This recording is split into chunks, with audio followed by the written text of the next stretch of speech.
Good evening. We are glad to see everyone out tonight. We're going to get started. This is the school board meeting of the David Douglas School Board on Thursday, January 11th, 2024. And we are going to begin with our Native American land acknowledgement. Today, we want to begin our meeting in our new year by acknowledging that we gather as David Douglas School District on the traditional land of the Multnomah, Wasco, Cowlitz, Claflin, Clackamas, bands of Chinook, Tualatin, Kalapuya, Molalla, and many other tribes, past and present, who have made their homes along the Columbia and Willamette rivers, and honoring with gratitude the land itself and the people who have stewarded it throughout the generations. We further want to again acknowledge the impact of the forced removal, violence, and attempted erasure of the lives and legacies of Indigenous people, past and present, and to commit to creating an educational environment that honors Indigenous history and contributions and encourages the continual pursuit of better stewardship of the land we inhabit as well.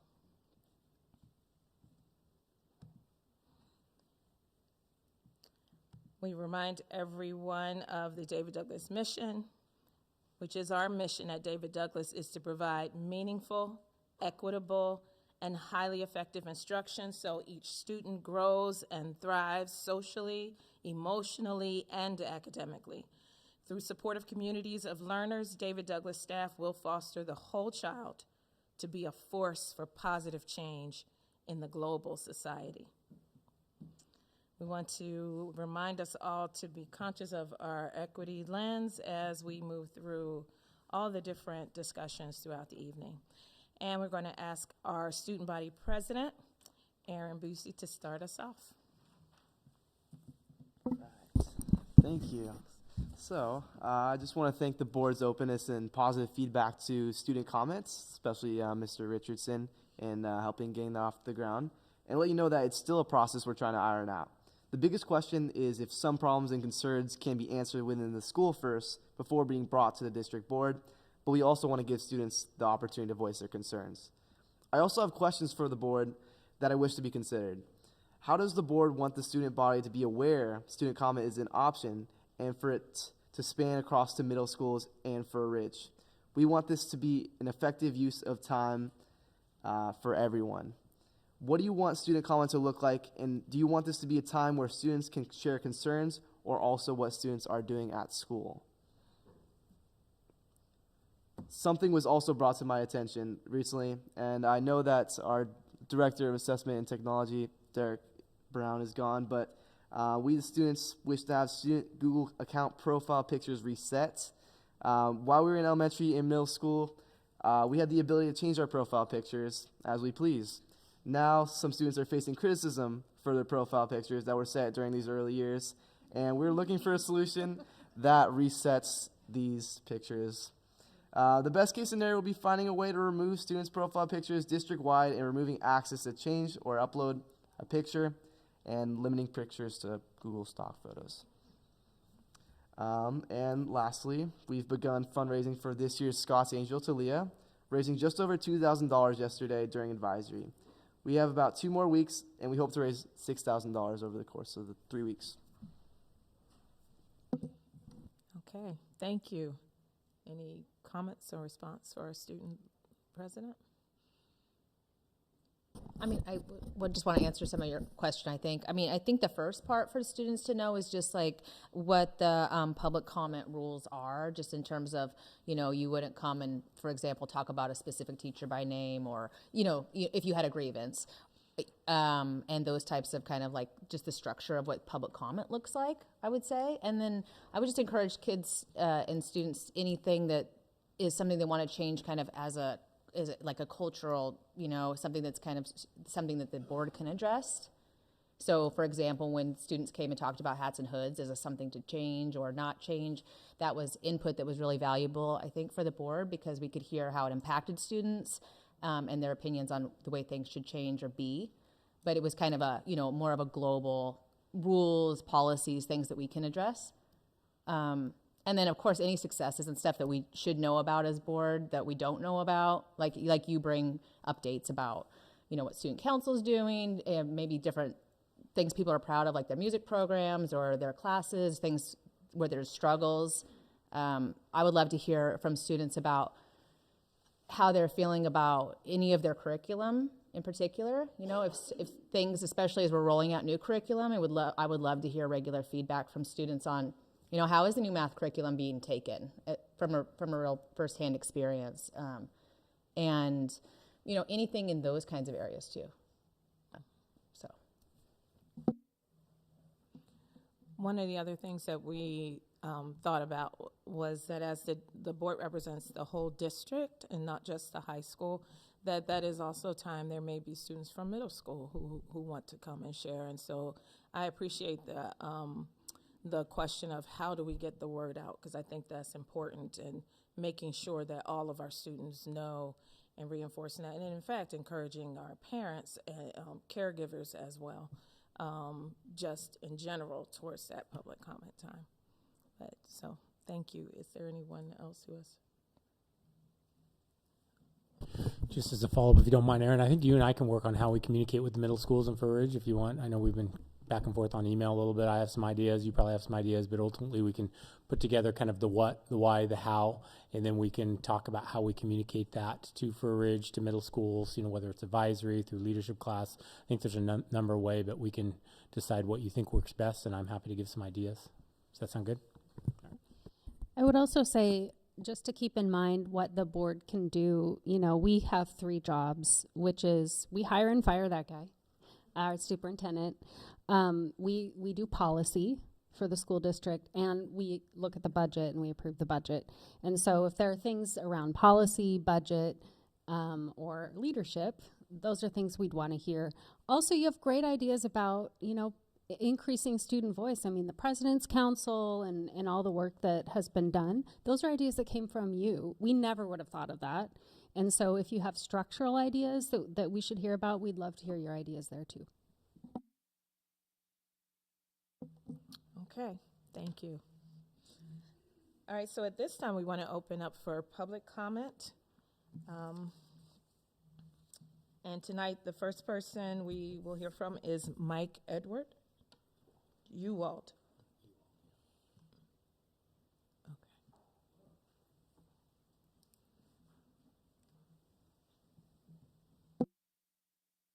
Okay. Remind everyone that you have 3 minutes. Thank you.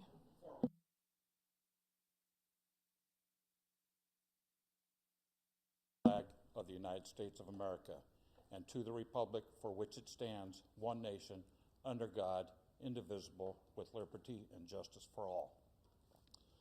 My question to the school board: did you hug your kid today? Did you drive here freely? You know why you got to do that?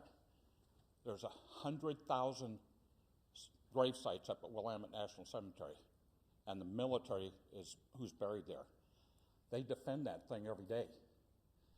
I understand you're protesting the government. It doesn't matter, Republican, Democrat, I agree with you. But to disrespect that thing is unacceptable, like it is tonight. That should be over there, if you knew flag etiquette. But I will be here. Part of the reason why I've not shown up for the last 5 years, some of you that have been at this table for a long time,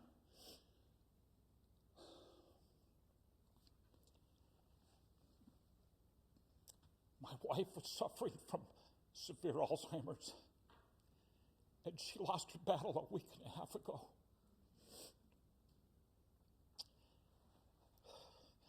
So 46 and a half years I was married to that woman. She was my angel. Now she's up in heaven as an angel. I've been volunteering in this school district for 37 years. The people like Pat and Ken and Andy and Brooke, you know what committees I've been on, every single one of your committees. But for you guys to disrespect that flag, not acceptable to me.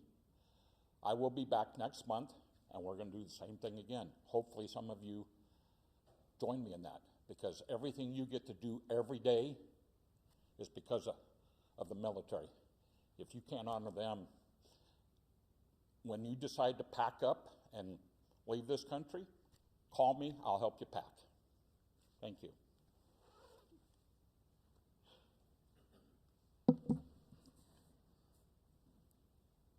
Thank you. Colleen Vala?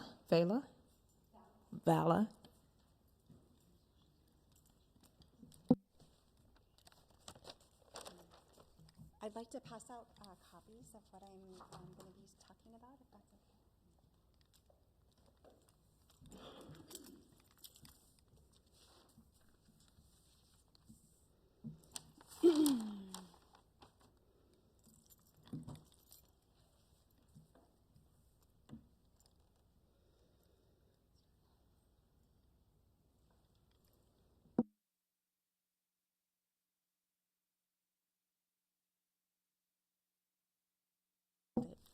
Oh, thank you.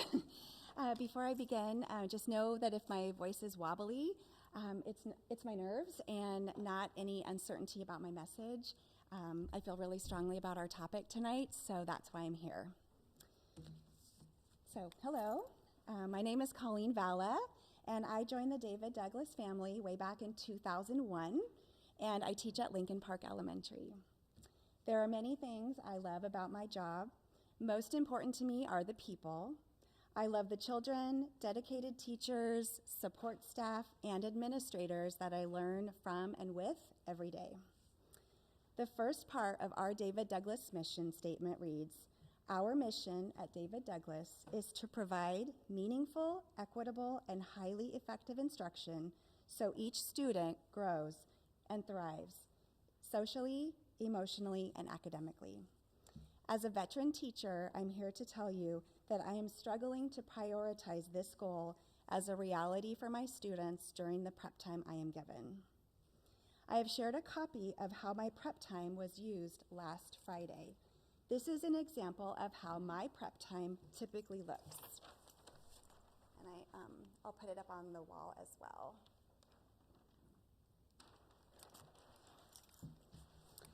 Instead of preparing for teaching, I am merely managing needed materials. The time to read through lessons, make notes, decisions, and adjustments for my current students' needs isn't here. Teachers need more protected daily time to plan ahead for upcoming lessons, add engagement strategies, and adapt lessons to be more student-centered, interactive, and hands-on. Teachers need more time to score assessments to provide timely feedback to students on growth toward learning targets. Using scored assessments allows us to plan for and adjust next steps in instruction and differentiate to meet individual student needs. Our district has created daily maps and slideshows for reading and writing instruction. But delivering and preparing meaningful and effective lessons requires more than opening the map and reading from the TE. The kind of teaching that every one of our students deserve and need requires much more than that. As you can see by my example, the essential tasks vital to supporting our shared district's core values are not happening during my prep. This leaves those crucial commitments feeling more like a wish list than the actual day-to-day work. So when are most of our shared priorities getting the time and attention needed? For me and many elementary teachers, it's coming in early before school starts, staying late after school, and working on the weekends outside of our contracted day. This is not sustainable long-term for any of us. As an experienced and salary teacher, I enjoy and expect to spend additional time in order to be the best teacher I can be. But now that I am at the top of our pay scale, I am overwhelmed and frustrated about the excessive number of hours I continue to give up from my own time to work on the tremendous amount of work that is still never finished. I feel like I can never get ahead, and it's taking its toll on me and my family. I can only imagine the struggle for our newest teachers. I am speaking today on behalf of my colleagues and as a second grade teacher teaching 8 subjects with my best effort to ensure that my students are growing academically toward proficiency in 34 standards each. Elementary teachers in our district need more paid prep time within our contracted day to meet our essential agreements and provide meaningful, equitable, and highly effective instruction that we have promised our students and caregivers. Only then will we live up to our mission to be the well-prepared educators our students need and deserve. Thank you for your time and attention.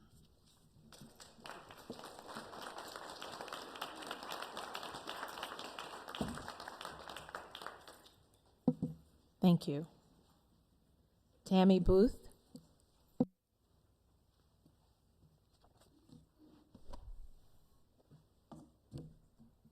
think I'll mimic the same sentiment about if my voice wavers. This will be my first time speaking publicly at a board meeting. So my name is Tammy Booth. I submitted written testimony in December, and I'm here again to ask for you to provide much needed resources to the high school. I've spoken to the high school administrators and initiated a conversation with the superintendent.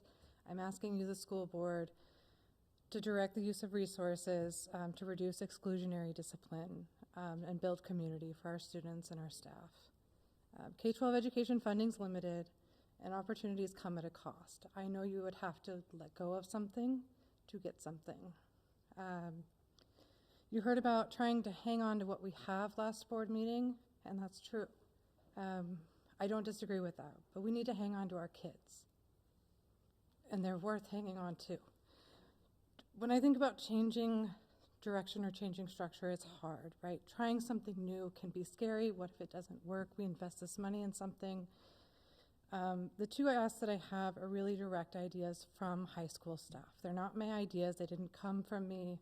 And I'm asking because we need to give students hope and a way out of drug addiction. We fund college and career counselors to support kids' futures. We don't wait for colleges to fund and help kids plan their futures for them. We recognize and support the need in K-12. We fund school nurses responding to student health issues as they arise in the building. We fund them in different ways. It's not all general fund or grants and other things. But avoiding strategic supports at the high school in hopes a grant's going to carry the initiative one more year or rely on public health to provide funding isn't sufficient and doesn't really build the supports into the core of the district itself. Fundamentally, it further perpetuates the stigma associated with drug addiction. It's someone else's problem. It's not a priority unless someone else pays for it. It means it's not a priority at all. I'll continue to ask for 2 key supports. A drug and alcohol counselor for the high school. Last month you had a presentation about discipline and restorative practices. And while it was informative, their core data regarding trends in number of incidents wasn't reported. There's a nationwide issue. This isn't a David Douglas High School issue. This isn't a David Douglas District issue. It's not even an East County issue, but it is real. The trend really demonstrates there's severity and frequency of incidences happening, and this is only exclusionary discipline. So this is students suspended or expelled, and the data really told a story about suspension, either in school or out of school. There wasn't really data for expulsion, which is good for me to hear. 2023, there were 349 incidents resulting in 976 days of out-of-school exclusion. They're not in the classroom. 40% of those were drug-related offenses. The number of drug offenses have doubled since the pandemic. In 18-19, there were 49. In 19-20, there were 70. In 2021, shutdown, there was 1. In 21-22, there were 113, and in 22-23, there were 151 offenses. That trend is going the wrong direction, and we don't have the resource dedicated to address the core issue for these kids. And these kids that are being affected are not the kids that are plugged into the school. They're not the kids that have other things to do.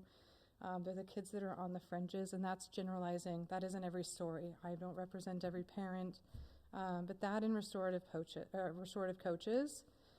The exclusionary discipline itself is also occurring at twice the rate of pre-pandemic. It's not just drug addiction or drug incidences, it's all exclusion. Kids can't learn if they're not in school. And so you heard about the incredible work last month our restorative coaches are doing, and that funding is going to run out. Without a dedicated resource, who is going to carry that work? We hire an equity director to carry equity because it's the core of what we do. We hire TOSAs to lead teachers in one way or another in specialized instruction. Having dedicated coaches for restorative conversations is another way where we're really dedicating our resources and saying this is the core. This is the core of what we're going to do and how we're going to handle making sure our kids receive the instruction they need, but also know they're part of the community because they go out into the community when they graduate. So I just want to repeat from last month's written testimony, the existing system shortcomings impact all families, but most importantly, they impact those with the least resources and those that have been historically marginalized the most. These resources I'm asking for will benefit my family, they'll benefit my kids. I have a kindergartner coming up. That is the fruits of the labor down the road. But I'm asking for you to advocate alongside of me, and all families are going to benefit from this, not just my family and not only historically marginalized families. We all get to win. So my ask is really just to dig in, ask for the numbers as a board, ask for a report on the actual data, the numbers that are coming in, look at the trends. We have to take action in some way. And when you look at on track to graduate and you look at whether the kids are in school or they're out of school, whether they're engaged or not engaged, it's a bigger picture, it's a bigger conversation. So I'm hoping that you will take that information, dig deeper, and consider what resources can be allocated. The need is now. It was last year, the year before. Thank you. Thank you.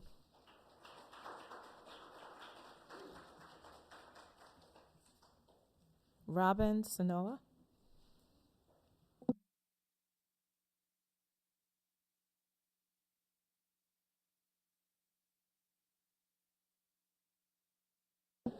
And I'm not wearing the shades to look really cool. I've got a migraine, so. Greetings. I want to thank the board and the cabinet members for all you do for our students in our district. I have loved being a kindergarten teacher here, seeing the littles transform from eating things that aren't food to independent students ready for first grade. Boredom is never a word I would use to describe our vocation. Teaching is dynamic and exciting, very exciting. Elementary teachers who keep all the spinning plates of up to 7 content areas in a day in the air are truly an amazing group of people. This requires much planning and effort, and to do it all well is always a demanding task. Sometimes it can even feel Sisyphean, and our own altruistic natures lay a trap for us in that we overgive our time because the nature of the work means your work is never done. Kindergarten has a large amount of preparation that needs to be done for a successful day. We have online platforms to monitor student work and data to analyze. Counting bears, centers, and the general explosion of materials requires extra planning time on our parts. Our prep period is often eroded by parent calls, writing behavior response forms, or taking a student to the health room. Sometimes you just have to sit for a minute, slack-jawed, and go, huh, what just happened? I love the feeling of being well-planned and doing the best I can for my students, but it has come at a price over the course of my career, both here and in Hawaii. I've spent in our district alone a minimum of 10 extra hours per week above our planning time. That's just in the week. Multiplied by 4 weeks in a month, 40 hours of unpaid time per month, times 10 months, 400 hours per year, 7 years with the district, times 400 hours, 2,800 unpaid hours. This isn't a unique problem to DDSD, rather a nationwide concern that frequently leads to teachers to an early burnout or simply constantly feeling guilty and stressed if they can't get done what they need to do in a school day. I know our district cares about educator well-being, wants well-planned lessons for students, and is full of innovative, creative thinkers. I believe we can work together to find solutions to this conundrum. Great ideas always start with questions. Could we add a protected planning time at the start of the school day? How can we make elementary planning minutes more equitable with middle and high school planning time? What about an additional quarterly planning day not impacted by meetings, or even a half day? What about an additional special day for specials, a special per day for students? Most of you know I'm in favor of art. Thank you again for your time and consideration. It's much appreciated. And by the way, I'm retiring this year! Woo!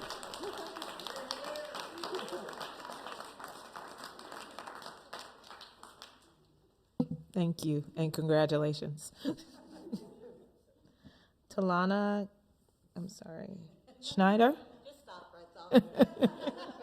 Solana Gorsuch Studer is how you pronounce it. Thank you. I'm going to stand. This won't be long. Okay. Hello, my name is Talana Gorsuch Studer, and I work for MECP. I am an itinerant early childhood special education teacher that works with preschoolers in Southeast community classrooms. I am on one of 7 teams that serves preschools and families throughout Multnomah County. I love working with my student, and I am very proud to be a part of the David Douglas community. I come to speak today because the issue of prep time is extremely important to me. All of the crucial work that I do for students depends on the prep time. We get 30 minutes a day. Unfortunately, without an office or a designated location for me to go to, that 30 minutes is eaten up by parking, finding a place to sit with an outlet, setting up my computer, logging onto Wi-Fi or my hotspot, and then getting situated. Not to mention the ongoing cost of having to buy food or beverages to sit in a restaurant every day.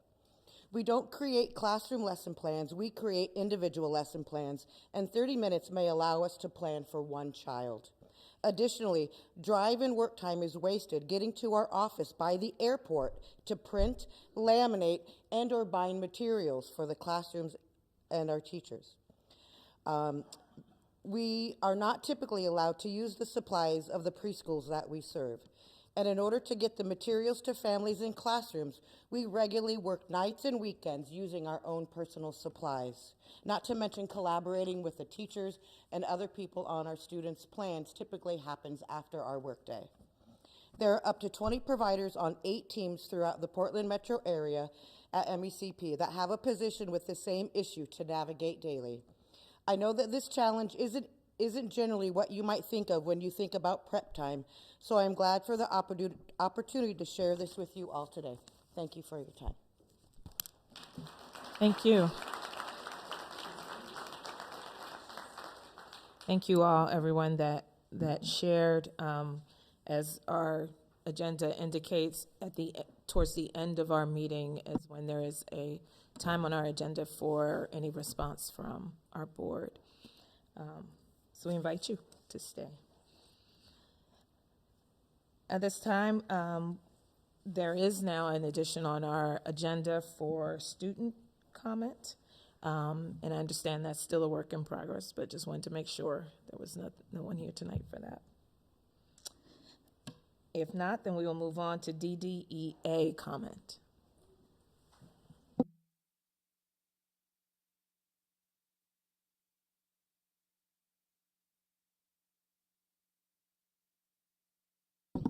Before I start my report, I just want to take the opportunity to thank the school board. This is School Board Appreciation Month, and so I want to recognize all of the work that you all put in, realizing that you all have other jobs, and that you are here voluntarily, and you're not getting paid for all of this and the dedication that you show to our district, staff, and students.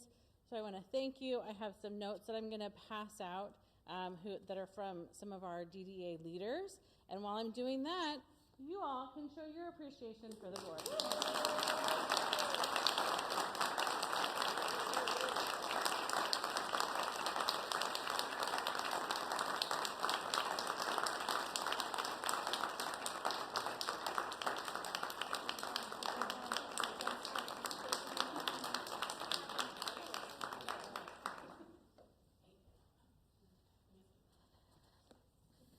Okay.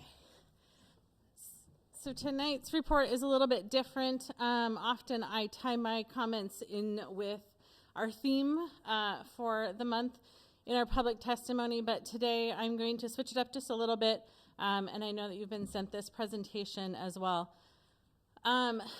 David Douglas Education Association, as you know, spent a lot of time this fall talking to our people.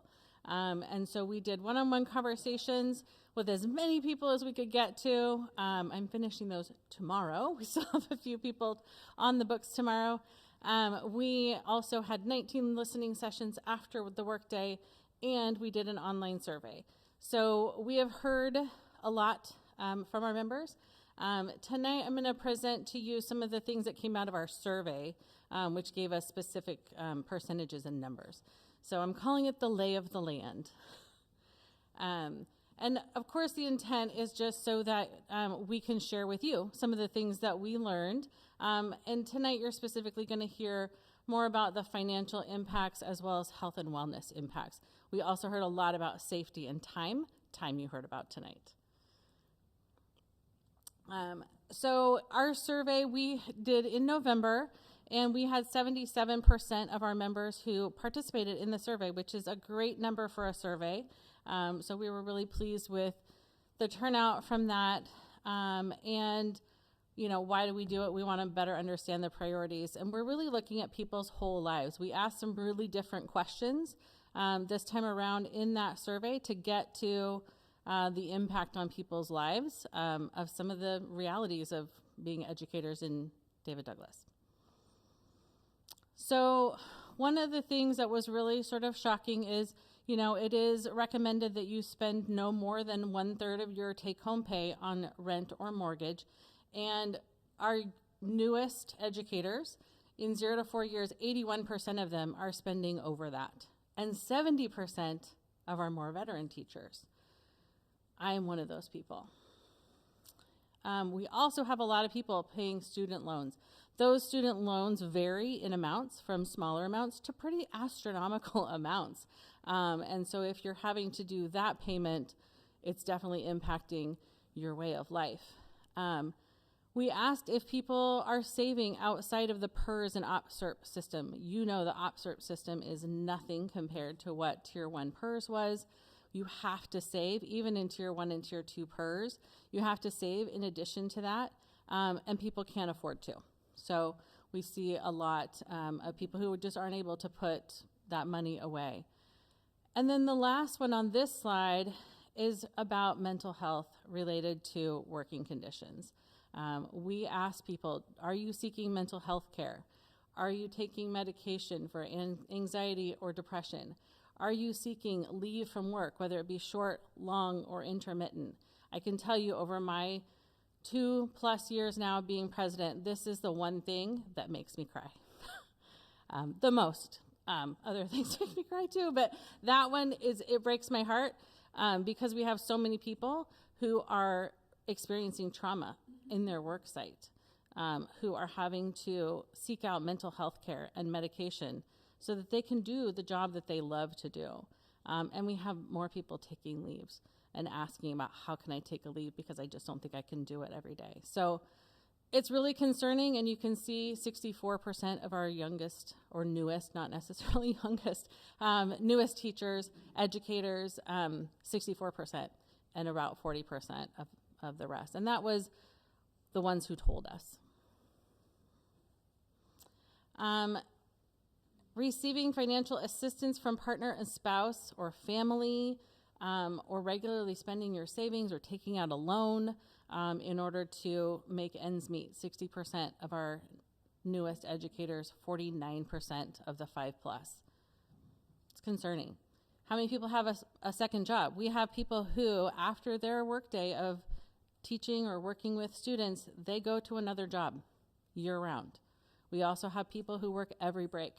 So that job that looks really special on paper when you get all these breaks is not so special for the 53% who are working during those breaks, or the 41% of our experienced teachers. Living with housemates, tenants, or family due to housing costs, 46% can't afford to have their own place to live, and certainly not in our district. 22% of our experienced people. And childcare costs, boy, if you have a child, those expensive childcare costs eat into your monthly salary as well. So why do we focus on 0 to 4 and then 5 plus?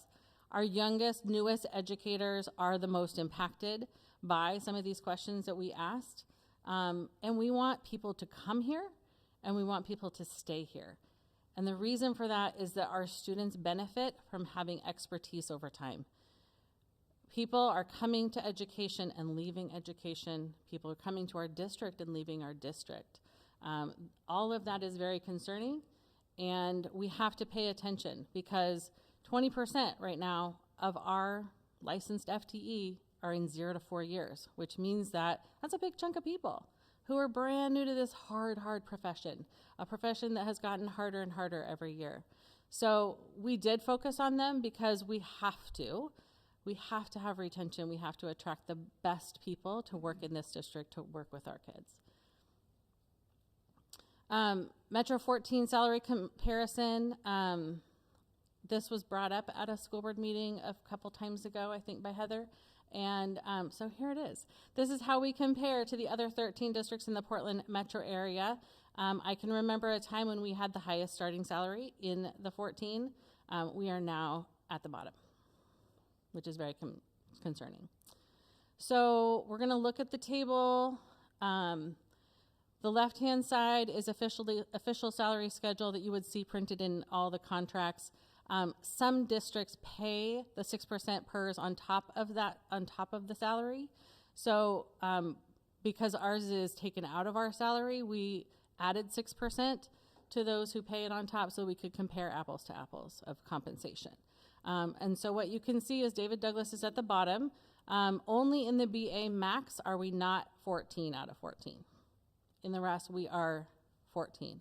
And you can see that there's a 3% difference, or I mean a $3,000 difference at a minimum, right? To try to get to the next step at our MA max column. Our most experienced teachers are making $3,000 less every year than Reynolds, and that's the closest. So we're concerned. And we've heard this loud and clear from our members. They are very concerned about working here. We have lost teachers and educators this year because of salary. You can go past that one because I talked about it. So why are we sharing this with you today? We really want you to understand the reality of your educators in David Douglas on a broader scale than the things that we talk about all the time of time and safety and things like that during the school day. There's some real realities hitting our people. We are asking you to reassess how you budget and be ready to address salary as we come to bargaining. Bargaining starts next month. We look forward to our conversations that we're going to have with you, but we're definitely going to be talking about salary because we have to. And please be open to creative solutions. Like, we are really here to continue to work collaboratively with you, to problem solve. There are some big issues that we're going to be tackling, and we look forward to those conversations. So, thank you.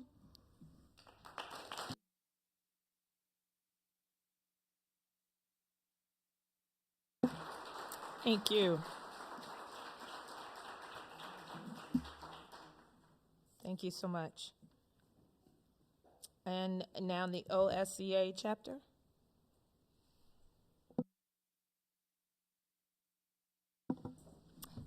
Hello, my name is Darla Black. I'm the OSCA Chapter 40 Classified Union President and also the Secretary at Gilbert Park. We support our teachers. My is short, so I don't have anything really to talk about as far as classified, but I do have a thank you to our board and how much we appreciate all you do for our district and our families and for our employees.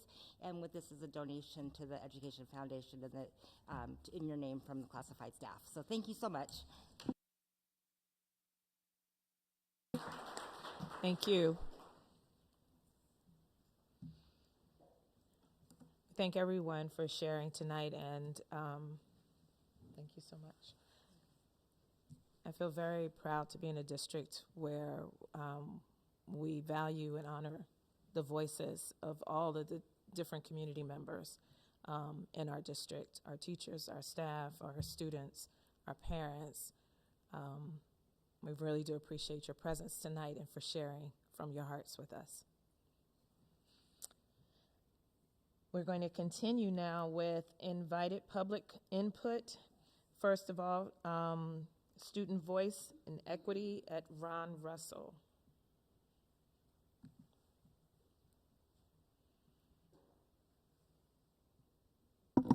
Hi. My name's Karen Rosenberg. I'm the library media assistant at Ron Russell Middle School.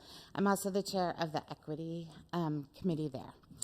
And Michael Contreras is here.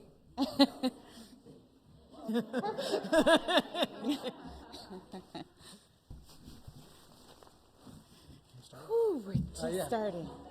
Just got out of my last meeting and I just came over here as fast as I could. Perfect timing. So you ready? We're ready. Yeah. All right. Thanks. You want me to start? So Ida, can you go back a slide? So I don't know what Karen has told you, but Nothing. Nothing. Nothing. You Perfect. start. Then You this start. is the perfect spot to start. So just this year, as you see at Ron Russell, our theme has been Our Voice is Our Power. And so that's been really important in the way that we raise student voice, and we've done that in a few very purposeful and direct ways that we'll share with you today. It's been really across the entire staff in the way that we honor who our kids are, what they're saying, and allow them to tell us about them so we can be better educators for our students. Thank you. Back one.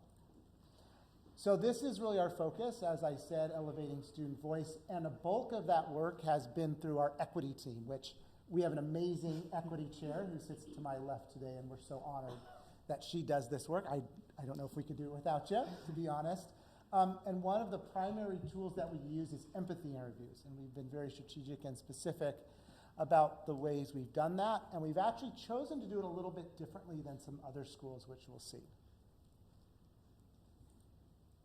So we started out, we knew we were going to have data teams, and this summer, as an administrative team, we read street data and went from thinking about large swaths of data, state test scores, assessment scores, spreadsheets, to thinking about what is really on the ground, using data as more qualitative, very specific to students, what students are saying, what students are doing. So that was one piece that we really looked at and started to drive this vision.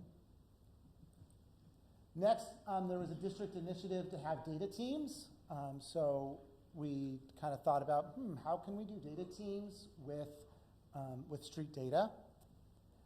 The other piece at Ron Russell, we're really lucky that we have what we call houses. So math, English, science, social studies, elective teachers share the same group of about 80 or so students. So it provides that really targeted support, kind of schools within a school, where our students are really known by their teachers. And one thing, as we looked in the last spring, our staff told us, we really like this setup and we want to be able to use it more. So let's think about how can we leverage those house meetings and our house structure to be able to really support students.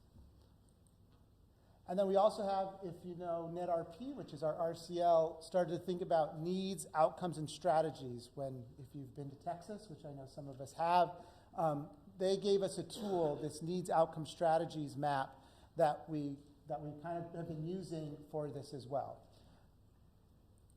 And so what happened is we kind of put all of these things together. We put our data teams, our house meetings, our NetRP, RCL work, and really wanted to elevate that with student work, student voice particularly. And what came out of that was some really exciting work around our houses, using empathy interviews to leverage and provide those needs. I think that's the next slide. So again, empathy interviews became the way for us to really understand student need.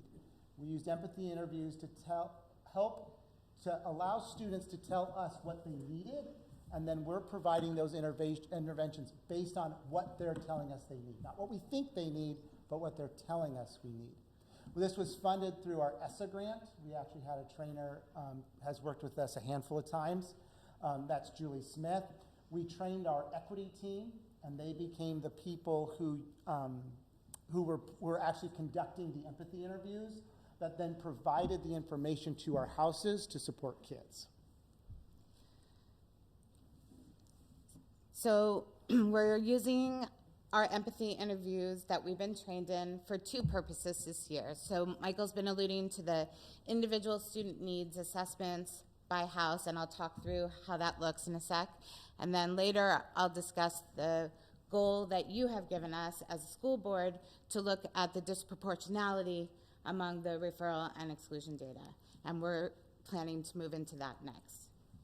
So the house needs, this is how it's been working. Each house identifies a student who's struggling.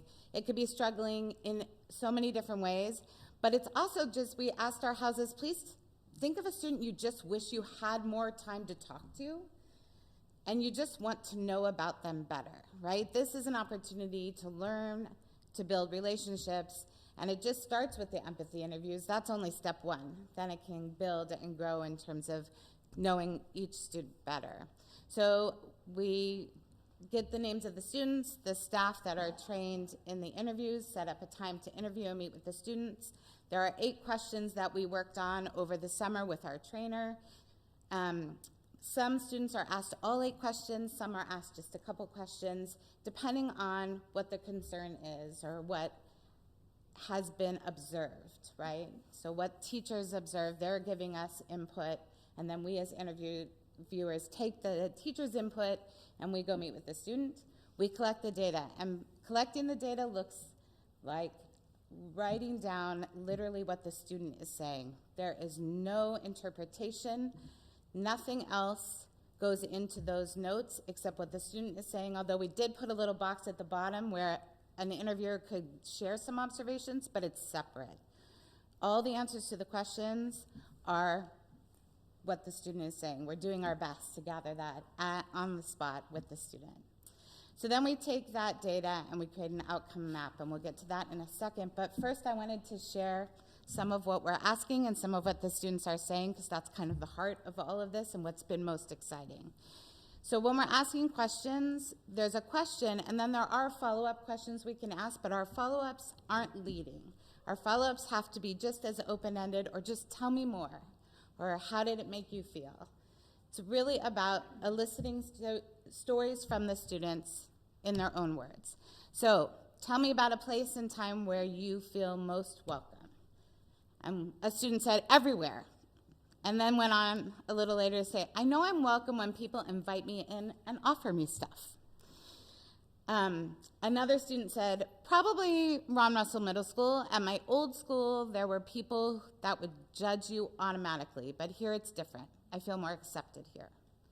And the third example was home, because I like it. I am treated with respect by my mom. You learn a lot in just small bits of information, and it's great when you put them all together. So that's been really exciting.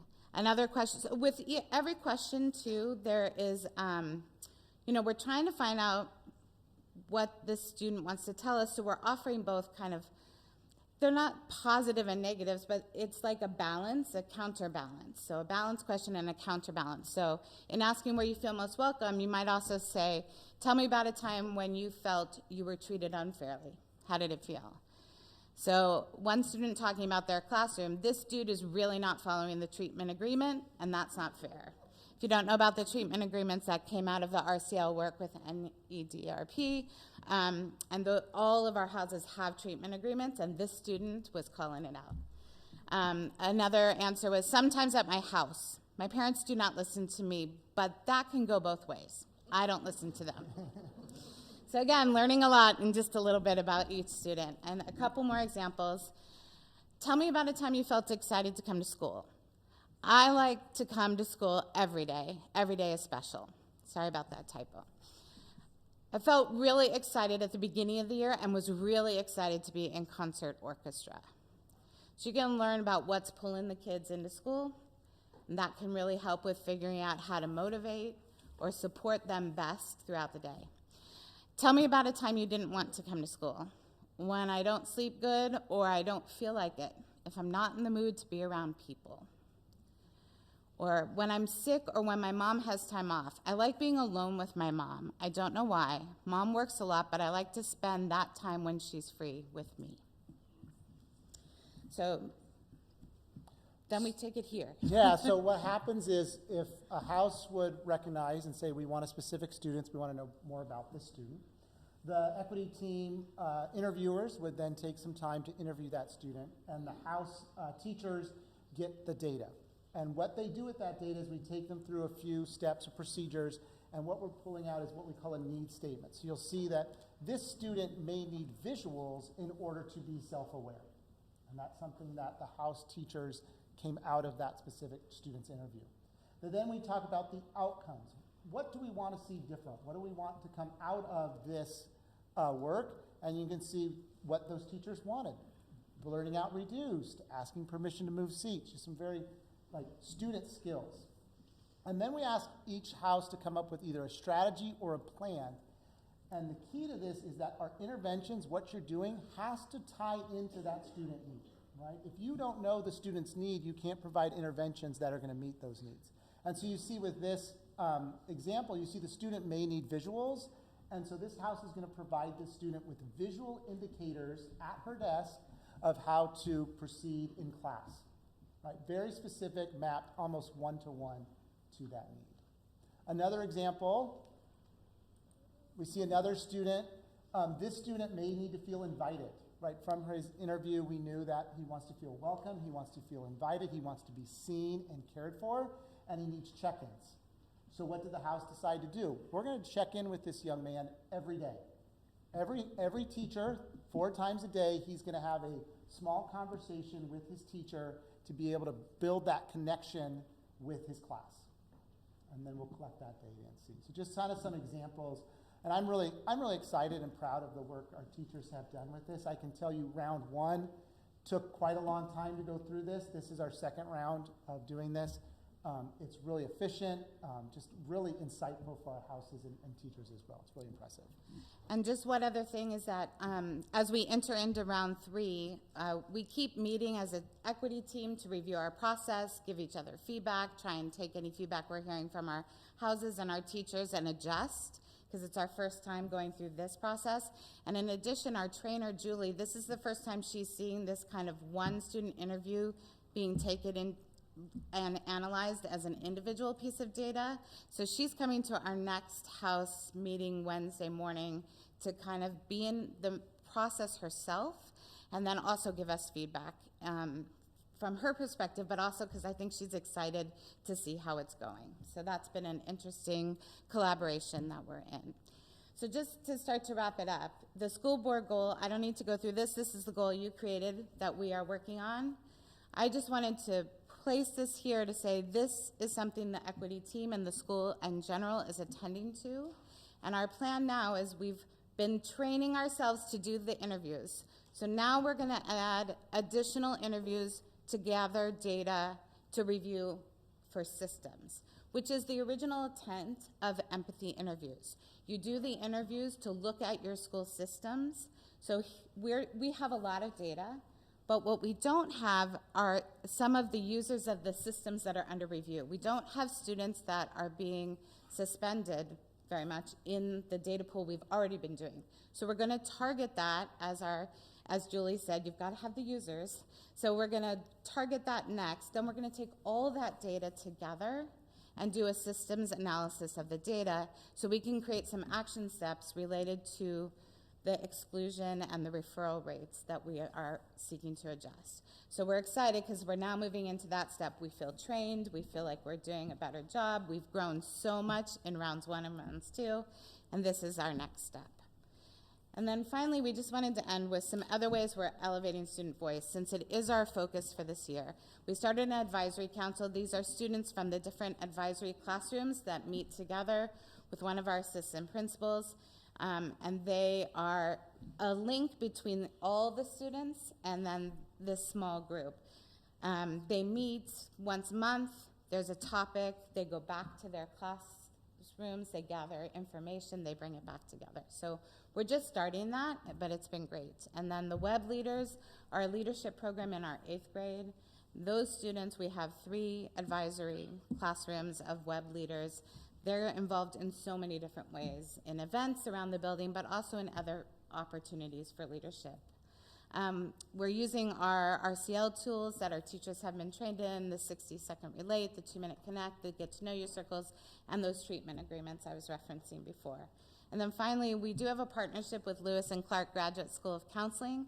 They have their students who are being trained or are in school, right, to become counselors. They come and meet with students over a course of, I think, 8 weeks. They meet with our 6th grade students. They meet in small groups, 6 students with 2 of the graduate students who are being trained. And they follow a program, a series of opportunities to kind of dig into some growth, some chances to express themselves and share. And it's a great opportunity, again, for students to share. That's everything. That's everything. Thank you. Thank you. Thank you. We get up? I don't know. If you can hang on just a second, are there any questions? Thank you. Thank you. Thank you. Oh, yes.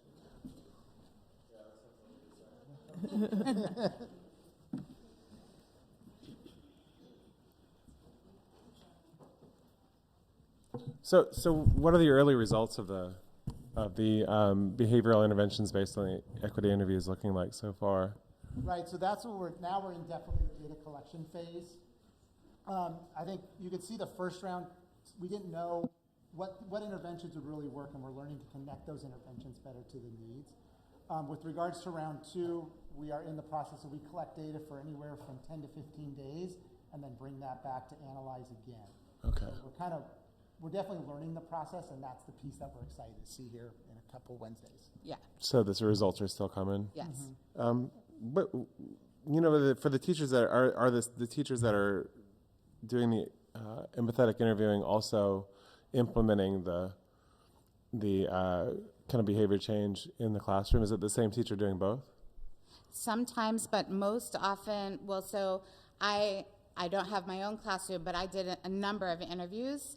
But then I got to sit with that team of teachers, and they sit with all the data, every word that student said, Okay. and they take it, and that's when they make that needs assessment. So you don't have to be the one interviewing to then be able to take what you learn and move it on. But it's fun for me to sit there with the teachers and share my impressions, I guess. But we're trying really hard to just look at the words. In fact, we sit and we read the interview twice before doing anything else. Wow. Just read what the student said. Really take our time with the student. And what's the feedback from the teacher who's getting the information, getting to know the student better? I mean, what's the feedback been from the teachers that are Yeah, kind of getting the results that of are the interviews? actually on the ground doing the work. Yeah. I think it's been good. I think they wish there was more chances to talk to more students, but I will say that our teachers are doing that all the time, right? So they are on the fly any moment they can, talking individually with students, but to be able to really sit and pull stories out, I think they just wish for more opportunities. And I would say the thing I'm proud of too is we've taken teacher feedback and adjusted our empathy interviews based on that feedback. Oh, that's cool. Yeah, I really like that approach, that more personalized connection with the student and understanding, you know, some of the why behind the what. You know, that's cool. I was really excited to hear about the counselors coming from Lewis and Clark. How did you get it connected to that program? I mean, that's really neat. Partnership we've had for years and years and years, long before I showed up. Yep. I'll be honest, the teacher who started has since retired. Okay. Yeah. We're still continuing the program. It works great for our 6th graders, and it works great for the graduate students. And the professors asked me to speak to the graduate students kind of the first week or day. And one thing I always tell them is, you are not the teachers coming in here, the 6th graders are the teachers. They're the ones you have to learn from. There's wisdom in 6th graders that have to teach you to go through with your professional career. I really appreciate that. I do counseling on the job, and I try to keep that in mind, that I don't have to be the smartest guy in the room. I just have to help the person I'm working with be the smartest person in the room. I really appreciate everything that you've got today. Thank you. Thank you. I have a question, and maybe you said this and I wasn't getting it, but as you're starting to look at systems improvements and looking more broadly at the data, what is the involvement in students in looking at those? Because I know for a lot of kids, you know, having an intervention can feel like a one-on-one, a one-to-one issue. And if you're looking at systems, are they involved in that process? How are you thinking of using advisory? The web kids are not the ones that are likely getting the, so I'm just wondering, you know, what's the involvement in those users in those kinds of conversations? I would say one piece a little different than your question is one thing we know is that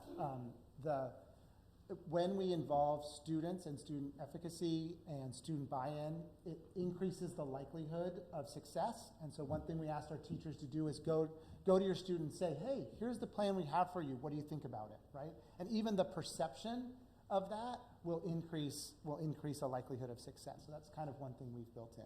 The other piece I appreciate about our advisory council is it's not the good kids. It's randomly, we said volunteer, and if more than one student volunteers from your advisory, draw a name out of a hat. It's not a popularity contest. It's not a teacher who's choosing and saying, oh, I think you would do a good job. So we have a pretty large swath of kids in that advisory council. I'll follow up, I think, on Stephanie's. So I can visualize pretty clearly, I think, the individual needs assessment by house process. And then I understand that you're in the early stages of what this looks like. So the review of school systems to address the school board goal that you have brought up. I'm curious, like, what that might look like.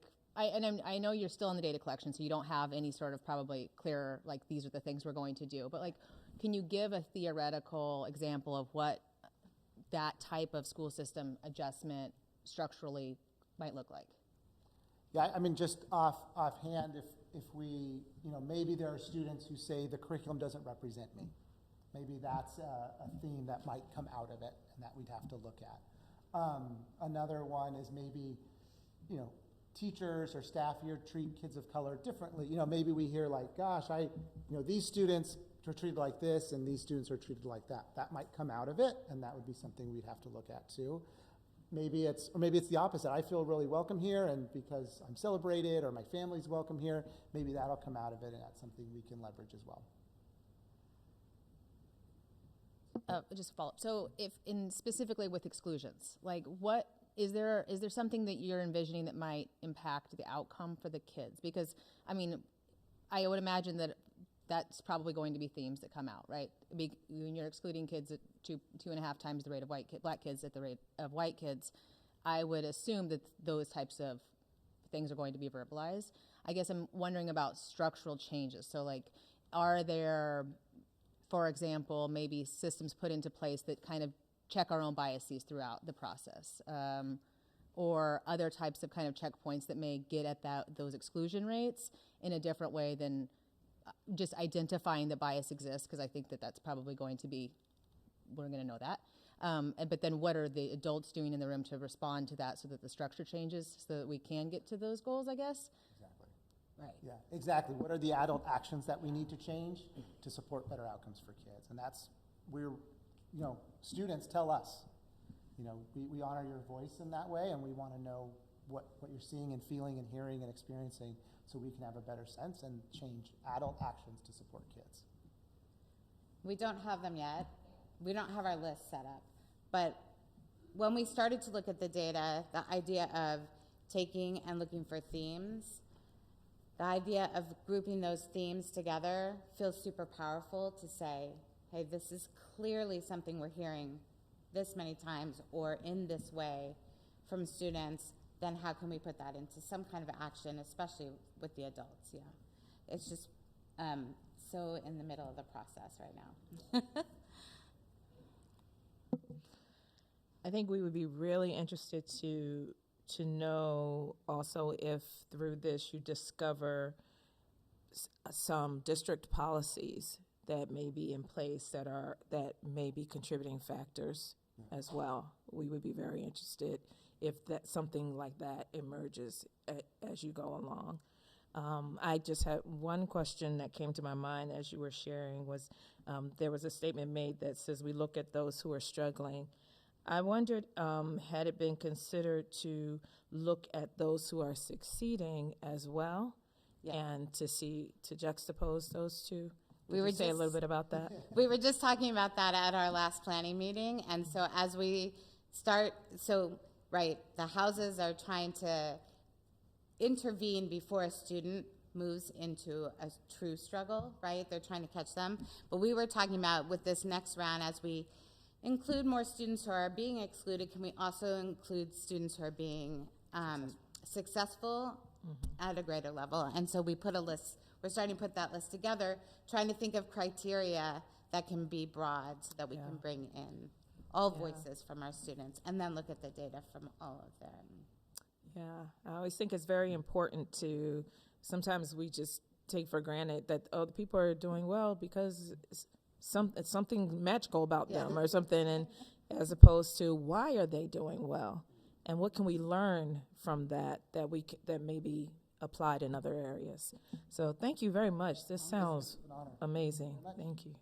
Thank you. Yeah. All right. Okay, and now we have public input on our pay equity study. And Chair Barber, it's my pleasure to introduce Darcy Powers, who is our amazing HR manager in our district, and Anna Lee, a senior consultant for HR Answers. Both of these two individuals have worked tirelessly with our pay equity study for the benefit of our district and our staff, and I'm really excited for them to speak tonight. Thanks, Andy. Thank you for having us here tonight. As Andy said, my name is Darcy Powers, and I'm the HR manager. And this is my 25th school year with the district. So I'd like to take a moment today to thank each of you, board members, for your service in honor of Board Appreciation Month.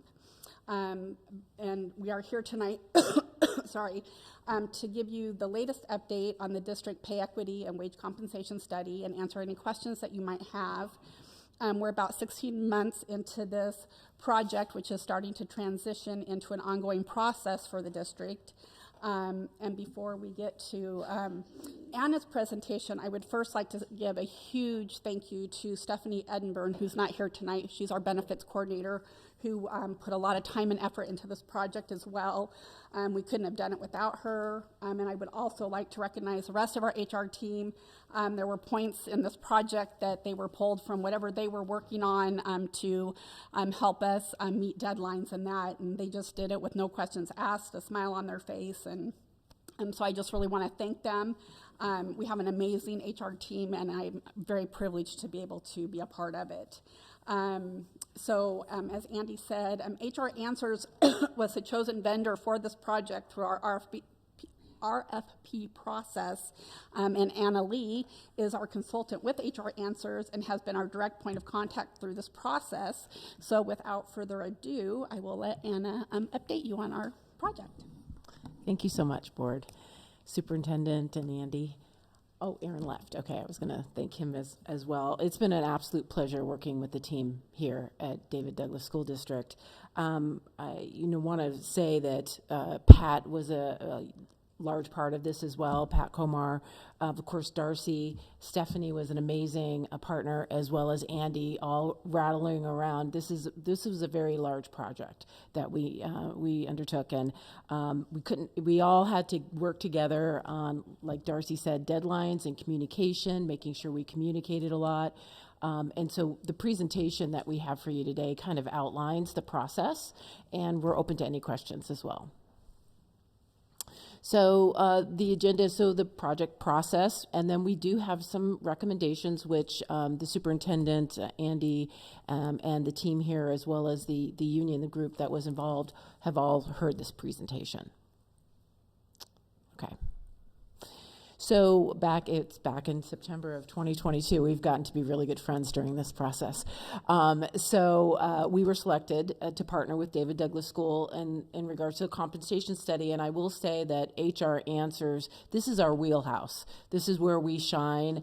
Our president was at the table when pay equity was established at the state of Oregon. So we do have a copyright for a project tool that we've used during this project as well. So the scope of the work that we had before us was to create, evaluate and update approximately 171 job descriptions for the district. So a lot of those were just announcements. They weren't full job descriptions to aid us in the pay equity analysis. So we decided upon a typical outline for what that looks like. And then we created back and forth. This was the largest part of the project, was evaluating and updating, creating those job descriptions. So then we conducted a pay equity analysis of all positions. Pay equity, the term of pay equity is a state law that has specific regulations, and we'll go into that a little bit further during this presentation. The compensation study was next, and that took on about 120 positions total, because we did combine a lot of your roles and positions that we had created job descriptions for per their pay grade, because so many of them were very similar in their activities that they were doing. And we compared David Douglas School District with 5 other comparable school districts. So we provided that and did a full analysis and report, and all of the information is gathered. Okay. So it was like I said, it was a complex project. The template that was created, and that of course is to create consistency in content. Again, following the pay equity state law, we had to have certain elements in each one of the job descriptions to be able to measure them. And so creating those with Darcy and the team, as well as input from all of the employees. So I came out actually to this room, was one of my first meetings with the custodial group, and we talked about what we call a job analysis questionnaire that we presented to them, and we talked about that to get an idea of how to create those job descriptions that were accurate for their current positions. It was standardized, and then we classified all levels of the career ladder in the organization. Again, mental work, physical characteristics weren't in job announcements, so we had to actually create those for each one of those job descriptions. And then we've also provided the school district, because this is a living document. Job descriptions are living documents. We provide the district a template so that when they're creating new job descriptions or updating job descriptions, they can use that same template and that same process for ease of use going forward. So gathering job information, as I mentioned before, we felt that we really needed to, and Darcy and the HR team, along with Andy and Pat, really emphasized in our process here at HR Answers the importance that they had in regards to reaching out and getting the input from all employees. Okay, so this is what really took the majority of the time, I think you would agree, on this project. So we planned for 2 ways of collecting data. I guess one was the in-person meetings, and then the other was an online survey. I do have to say, you live and learn. So there was a few technical difficulties because Mac computers and different ways of drop boxes and how they're used. But we, as Darcy and the team wanted, we did our due diligence. We sent emails. We continued to work with the employees to try to get the data from them and their analysis from them. Of course, Darcy, that was the most important thing for this project. Again, I came out and I visited with transportation, food services, nutrition, and custodial groups independently and went through that. There were approximately 600 employees that received probably multiple emails during this process with a link to provide us the information. So, and again, this is an ongoing process, a job description. So it'll go along with our recommendations at the end of this and how to continue to keep those up to date. So once we finalized the job descriptions, we took a couple of cleansing breaths and we started the pay equity evaluation for this process. So we wanted to number all of the jobs so we could track them, because a lot of the jobs at the district have very similar names. And so we wanted to also collaborate with human resources, employees, and supervisors in making sure that those were consistent with, again, what their input was for those job descriptions. So again, the next step is the pay equity analysis review of all the jobs. And there's a process to that. So internal pay equity. I know that there's a lot of talk about that. A lot of employees believe that sometimes they're not paid equitable in regards to what they're doing with their job. But the state actually, in the pay equity law, the state says these are the characteristics and these are the parameters that need to be evaluated every 3 years for your jobs. And that's why it was really important for the district and the team that we had here together to get as accurate job descriptions as possible. So with those job descriptions, we went through each one of the positions and we went through, and actually there's 5 characteristics here, but we rated each position on 13 characteristics. So under knowledge, there was 3 characteristics that we scored under. Under skill, there was 2. Under responsibility, there was 4. Effort and working conditions were different. So it measured the level of knowledge, skill, responsibility, effort, and working conditions for each position. And then it was 13 string of numbers that were characterized specifically for that job description. And we went through that. We went back and forth, evaluated it, had Darcy and her team look at it, and she's like, well, I think that maybe we need to, rate this one a different because, and update the job description. So there was a little back and forth on that just to make sure that we had it as accurate as possible. So through this process, the district can say that you're in compliance with the state law, in compliance with evaluating your positions in this project under pay equity. So that's a big one for state compliance for pay equity. And just to note, we worked with the employees and the supervisors when we were questioning jobs and how they were scoring out, just to make sure that we were on the right page. It wasn't just a decision I made. Yeah. There's a lot of back and forth conversations, definitely. So through the pay equity lens, through the state law, what it's looking for is work of comparable character. Those 13 numbers, those 13 ratings are going to match up sometimes with jobs. And those jobs are work of comparable character. And so they must be given the same total compensation opportunity. That's what the law says. And so we looked at those, grouping those together. There's some total compensation at the same time that we want to evaluate and look at for each one of those pay equity matches. So in that review, with the pay grades that were conducted, what I did with the team at David Douglas is we also pulled out a census report which listed all of the employees that held positions that we were evaluating through this project, their start date, their title, their current position, their date of hire, so that we could say, okay, now we've done our initial pay equity evaluation. We said these job descriptions are all grouped together.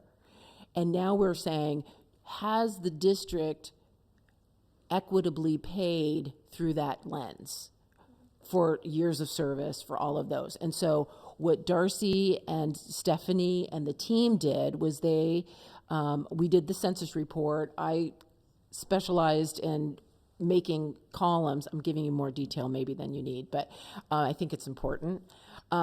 We did each position that was of like characteristic, and then they looked at it through the lens of your employee handbook, your policy. How are you paying for that? Collective bargaining agreements. How is that playing a part in how people are getting paid and at what level? All of that. And there's a key that the team made that you'll be able to use, David Douglas will be able to use going forward in regards to identifying the pay equity lens and keeping in compliance with state law. It was a mouthful, but okay. So the equity lens of working condition is defined by environment, work hours, time of day, physical surroundings, and hazardous conditions. We worked with David Douglas and Darcy and Stephanie and the team to really identify any specific evaluation pieces that we needed to.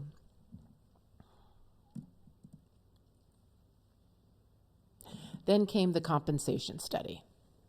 So, internal equity. We did internal equity. We looked at it, how you all are paying your work of comparable character positions, and made sure that that was all in alignment.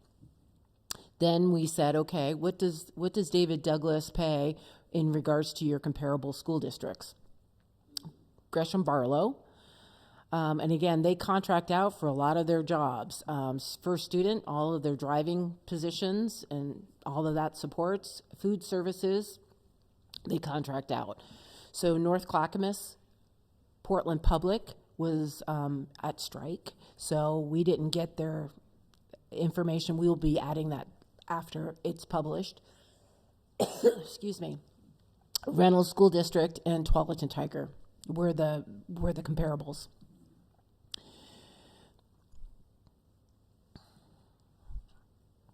And so out of the 171, we actually compared 120 positions in our study. And we summarized each one of the job descriptions to make the match. And again, this is matching job descriptions from other districts, and a lot of the other districts don't have full job descriptions for all their positions. So it was looking at job announcements, all of the information that they had available, and matching the job and their salary. And the salary range went from minimum, midpoint, and maximum salary for each one of those roles.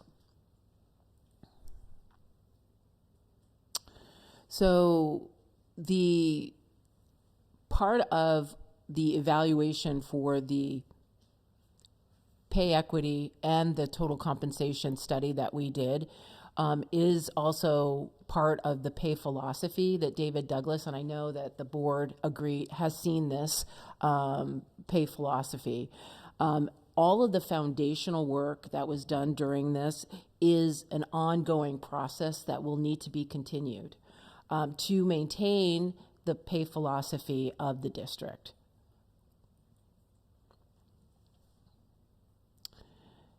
So as we've done this, like I said, we went through and we aligned all of that. We've made some recommendations in regards to your pay equity and total compensation, and in keeping in compliance with state law and making sure that you're all in compliance. So here are some of our recommendations that we have for the district, which I believe most of these are already in the works. In the sites, centralized oversight of job design and pay, supported by a senior classification and compensation analyst. So someone who has their eye on the ball during this game that is ever changing. So, anytime a comparable has a union contract that's been updated, gives a different COLA than the rest of the organizations, that changes daily. So, we want to make sure that we recommend that you have someone that is keeping an eye on this and keeping this up to date and current for compliance purposes, and again towards your pay equity and your philosophy that you have for your district. A comprehensive human resource system with business rules and reporting for legislative requirements. So again, make your systems report for pay equity a little easier. I think that you've already identified that in your system, and your system is capable of doing that. So that is something that Darcy is already working on. So we don't have to pull the whole thing at the last minute. Yeah, it was a lot of gathering of data. I mean, it's constant data analysis and review of data analysis when things change. So making that easier going forward is what we're recommending.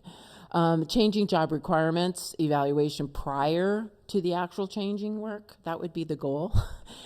So when the need for a new position happens in one of your schools, that they understand that they're going to be partnering with HR and the senior classification and compensation analyst to create the job prior to placing someone in a position and individually placing it, so that there's management oversight on that, ensuring that it is paid properly internally as well as in the market, and that the job description is created properly in regards to all the elements they need to have in that job description to do so, in alignment with the consistency that we've already provided. So any policy review that you need to just adjust slightly in regards to further pay equity compliance, to be in compliance and stay in compliance with state law. There are some jobs that may be collapsed into a single job description. The comparable districts had about 2 in this group. One of them was the clerical, admin, and secretary roles at David Douglas. The comparable districts had just 2. They may have had a clerk and an admin, or an executive and an admin. So there's some room perhaps to create, because they're all very, very similar in their activities. So that's just a recommendation that we have to make it a little streamlined, a little bit more. And again, just reviewing those profiles, and develop and train and refresh training managers for involvement in the job assignments and creating new job positions. We do, after this meeting, we do have plans to meet again with the HR team here and pass on the pay equity tool that we've used, and train on that tool so that they can remain in compliance when they're creating new jobs. And every 3 years, the state requires that evaluation to happen again. So the training will be transferred over to the district to manage. So that was it. And I do have to just take one quick moment to say it was an absolute pleasure working with the team here at David Douglas. Their commitment to open and honest communication, being transparent in this process, was exemplary. And, I've used some of the examples of the communication Darcy's used with other districts and companies that we work with in this work. So I just really want to thank the team and the board for making this a priority. Thank you. Any questions?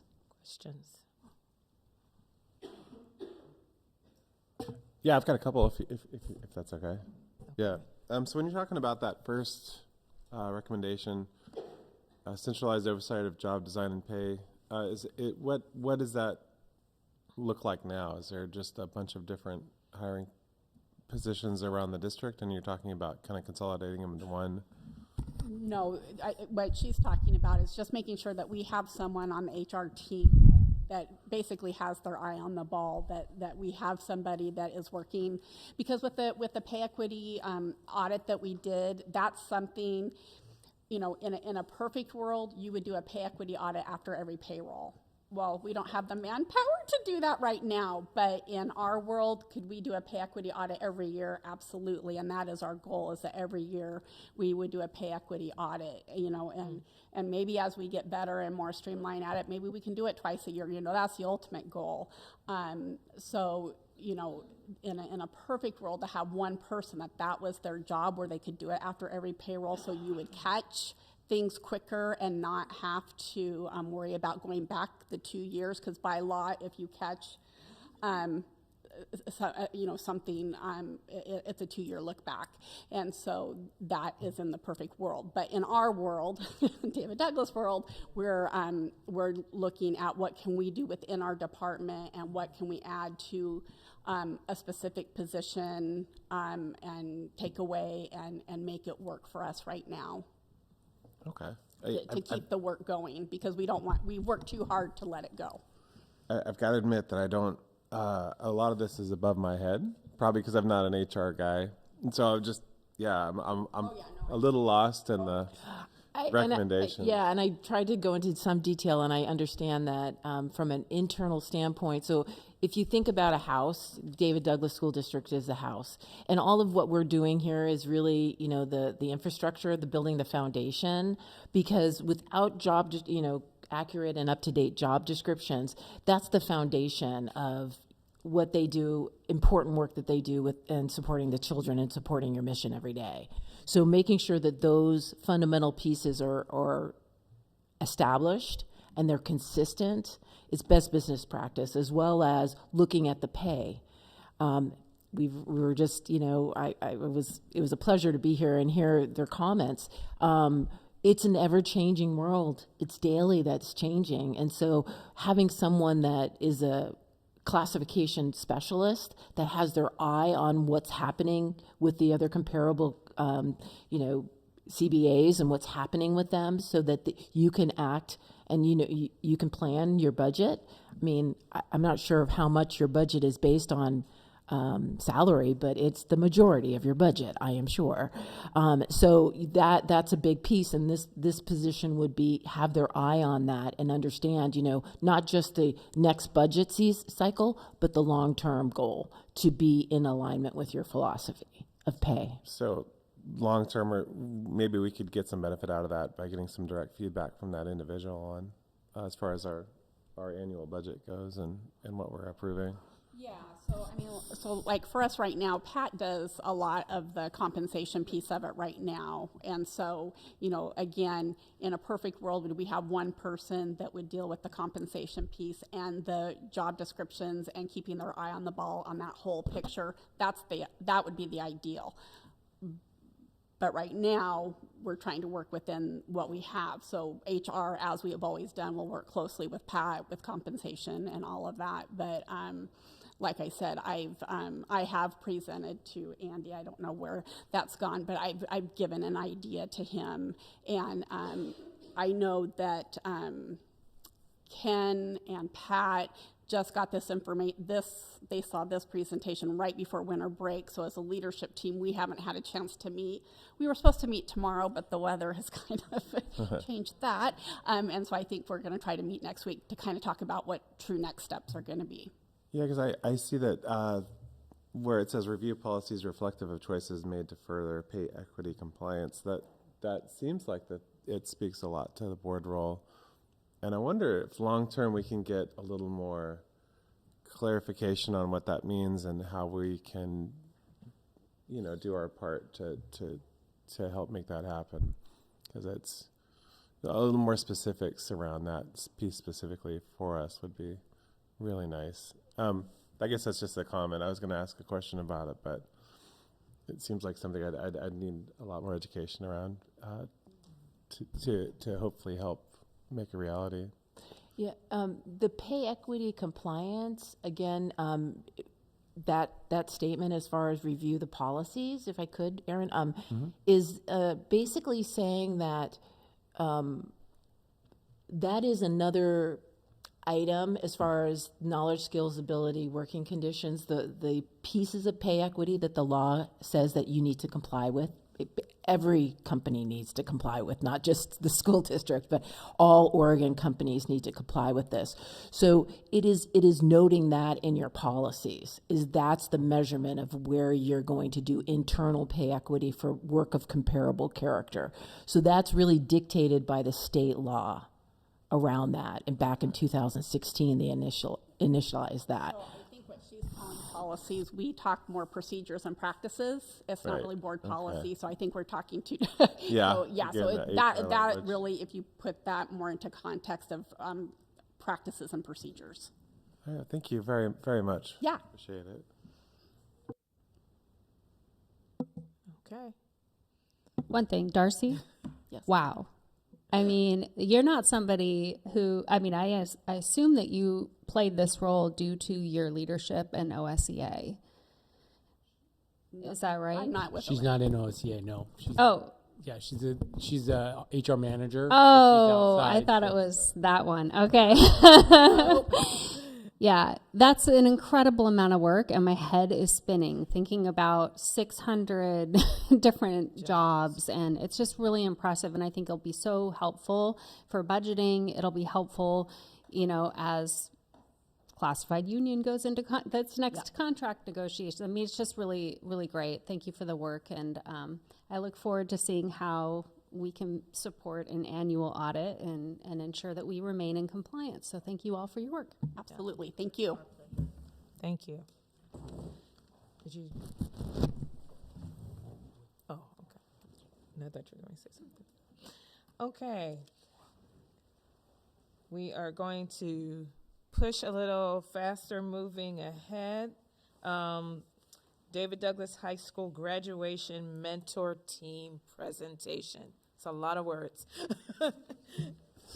And just a reminder to the board, they can tee it up, but there was, I don't know if it was the last board meeting or maybe 2 board meetings ago, we were talking about different things, and there was someone, it might have been Stephanie, but any one of you, it's kind of getting back to that sheet that we talked about, said, hey, we'd really like to hear and learn a little bit more about the mentor team. And so we wrote that down on the list we talked about, and during the board agenda, we said, well, we had a question about this, and we said, let's try to get it on this month's agenda. So that's where this all started from, was a board member asking. I called Greg, and now I'll just turn it right over to you, Greg. So thank you for being here. Okay, thanks, Ken, and good evening. Before I turn it over to Jeremiah Branch, I just want to thank the grad mentors that's here tonight and our transition team for attending the board meeting. The high school graduation mentors are much like navigators for our students. You know, when students enter into the high school, or even before they enter into the high school, they get an opportunity to go down to the middle school and actually get introduced to some of the students down in the middle schools, and as they transition into high school. And I think I've said this before, I think the freshman year coming into high school is the most important year of a student's career. And so with those grad mentors being able to go ahead and get their hands on the students then and be able to help them navigate throughout their high school career is most important. In Ryan Holiday's book, The Obstacle is the Way, he states, we stand in the way because what stands in the way becomes the way. And we all recognize, from having 4 kids of my own, we recognize the plan changes during the journey, you know, but the purpose don't. And that purpose is to graduate high school. And so with that being said, what's really unique about our grad mentors is they're the group that connects with our kids beyond the classroom during the day, and then also beyond the classroom after school. And again, I talked a little bit about that transitioning into high school, and the sooner we can get our hands on our students and be able to go ahead and provide support and help them to understand what the resources are, help them to understand how to go ahead and advocate for themselves, the sooner the better. So with that, I'm going to go ahead and turn it over to Jeremiah. Thank you. Good evening. Thanks. It's always a pleasure to come up here and speak about our work. It's not often we get to do that with people that don't already know a lot about what we do because they work with us, and so it's nice to take time for me to try to distill this down and be succinct, because I know we're on a time squeeze, but at the same time, I could go on for hours about this. This is 6 years going now, and anyway, I'll move on. Will you go back to the first slide? We have an origin story. The concept of the Grad Center and the grad team was conceived back in the fall of 2017. John May, who you all know, had informed the high school admin team that our graduation rate was down about 4% from the previous year. And that, of course, is not, it's very discouraging to hear that sort of thing. Principal Beyer at that time came to me for input. He asked me what I thought we should do. And as always, I gathered as much information as I could. I told him, give me time, let me think about it. And a week or two later, I said, here's what I see. A ton of kids aren't passing classes even when they have good attendance. And we had attendance mentors. We focused a lot on attendance. And of course, a lot of kids who don't attend school don't graduate. But we still had a huge number that were going to class, but they were sort of absent in class. And often what happens with those kids who go to class but don't pass, by the time they get 3 or 4 weeks out before the semester, they get discouraged. They either stop coming or they show up and their behavior becomes a distraction for themselves and for the people around them. And it wasn't good for them. And I said, really what we need mentors who can figure this out early, that can reach out to kids when they're not in the situation and can figure out what's going on. And that was the beginning of the formation of the grad team. Next slide. You can see the drop-off here from 2016 in blue to that 2017 in red, and I talked about, and it was across the board. Well, almost across the board. And next slide. In February, we had assembled 3 mentors, and I began working with them to build the foundation for our work. And I'm calling this the pre-COVID era because that makes it easier to speak about. It really was where we established the DNA that made this an important fixture in our school. Next. This shows from that pre-COVID era what our demographic was in terms of their self-identified race and ethnicity. It's changed a little, not a whole lot, but it has changed a little. Next.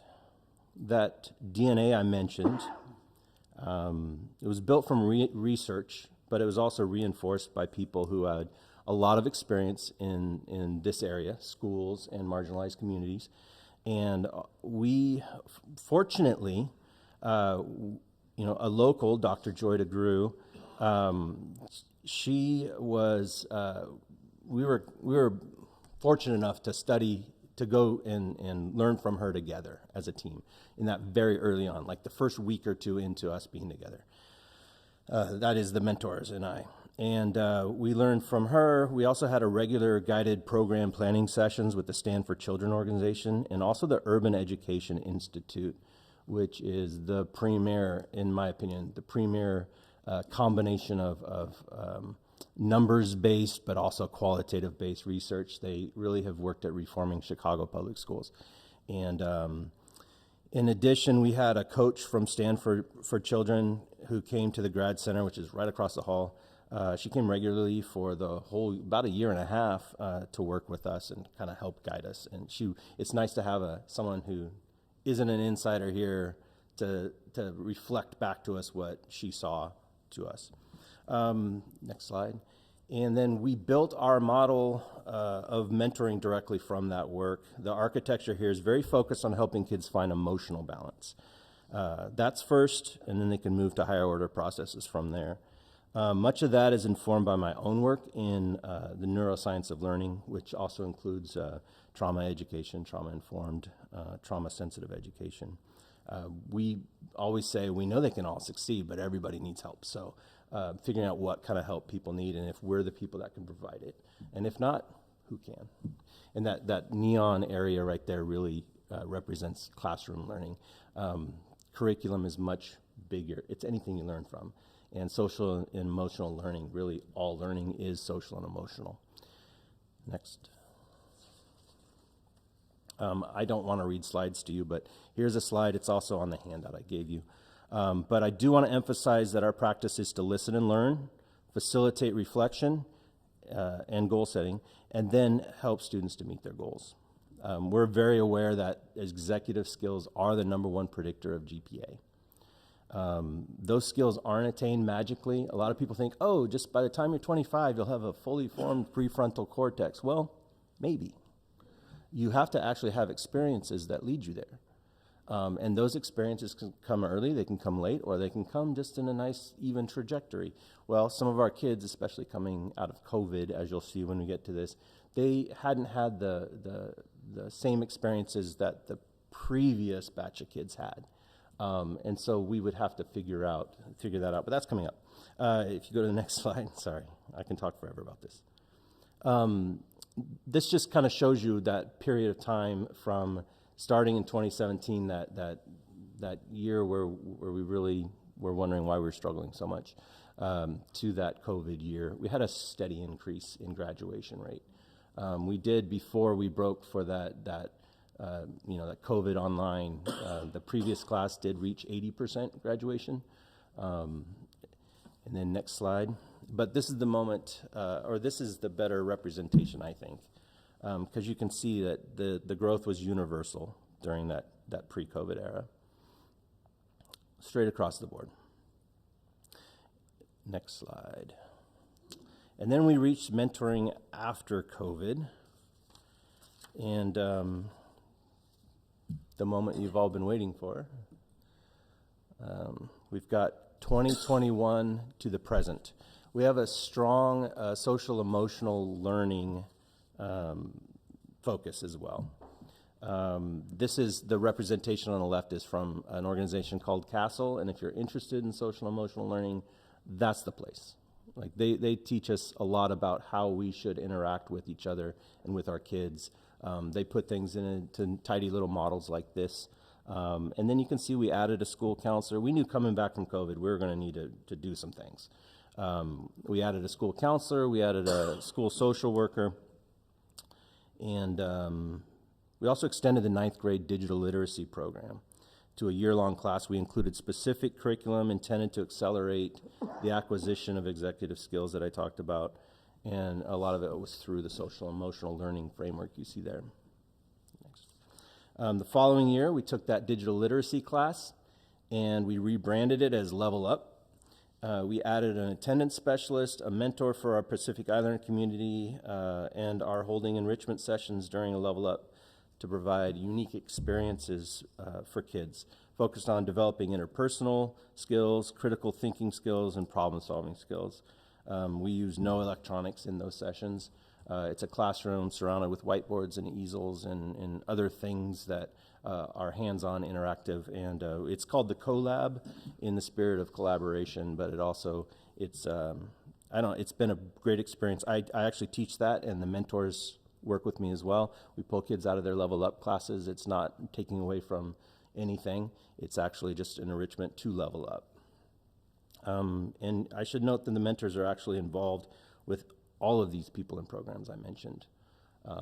They sit on various things, meetings, and you name it, and we often make decisions about how to help kids based on what the teacher input is right there in real time.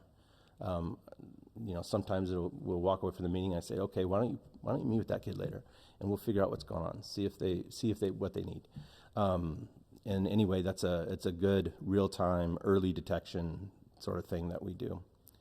And this is actually the best part is you get to see the fine people I get to work with all the time.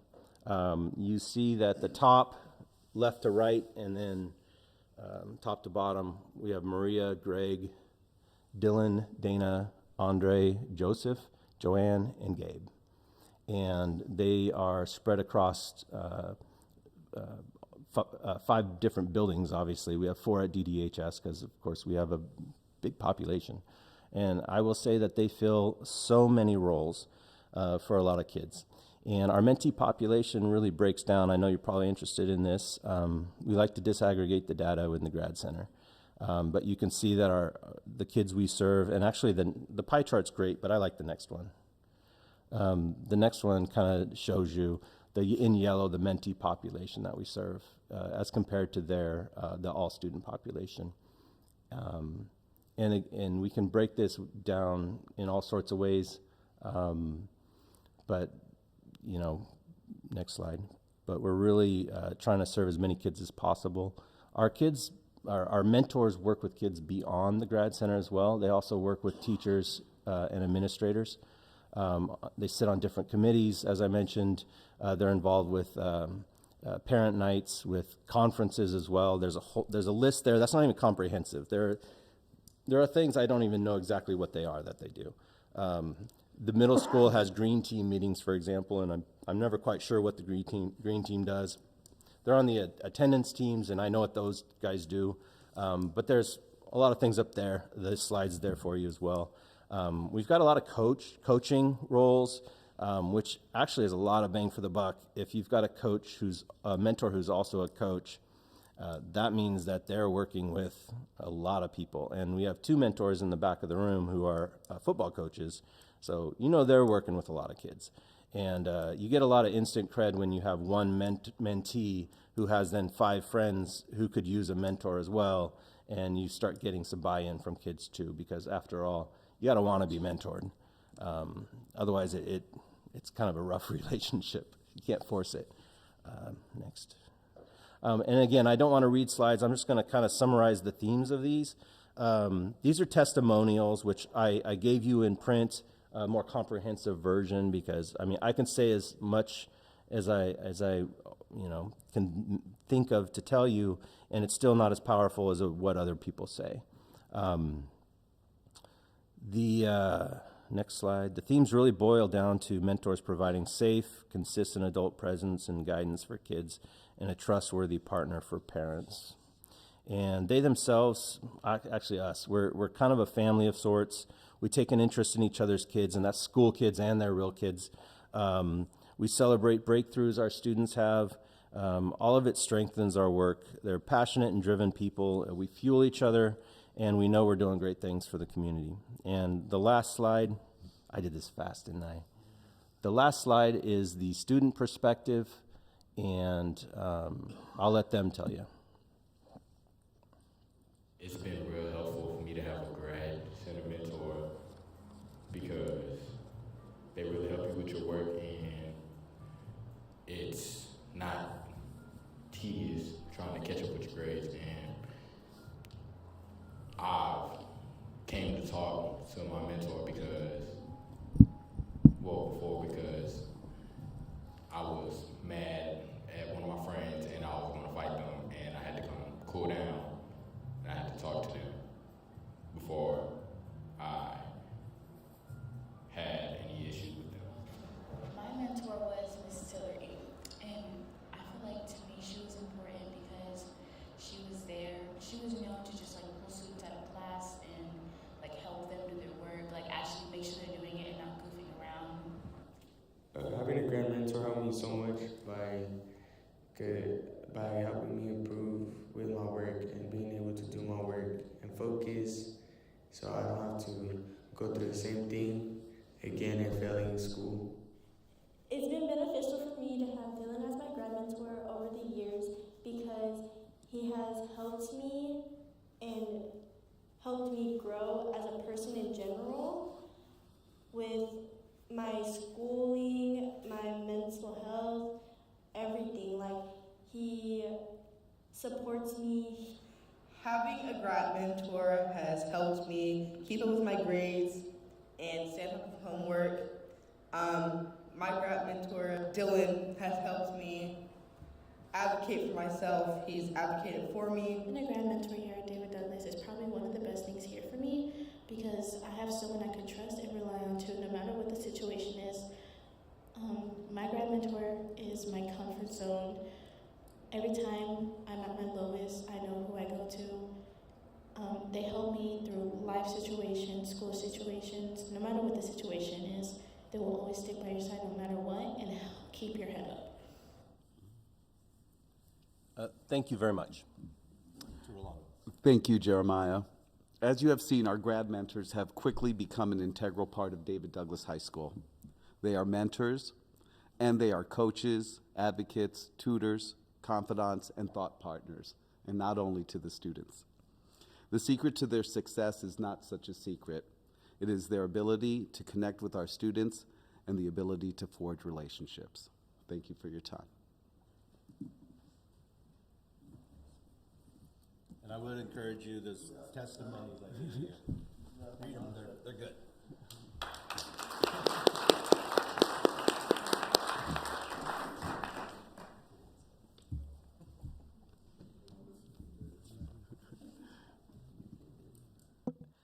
Thank you. Do we have questions, comments? Yes. Thank you. I have some questions. Can you tell us how is a student identified to receive a grad mentor?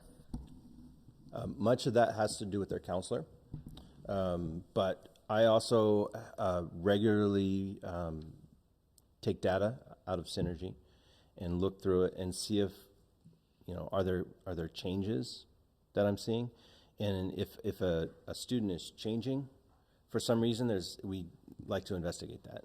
Often kids are very predictable in their grade. They have cycles that they go through. We have kids, for example, they always take a family trip in November or October, I don't know, And so we kind of see that over the years. Their grades drop off and then they go back up and so on. But we do try to consult the counselor. But what's beautiful is that we added transition mentors in 2020, and those people are the ones you saw are stationed at the middle schools. So we often already know the kids before they come to high school, and we often have already assigned them to one of our mentors.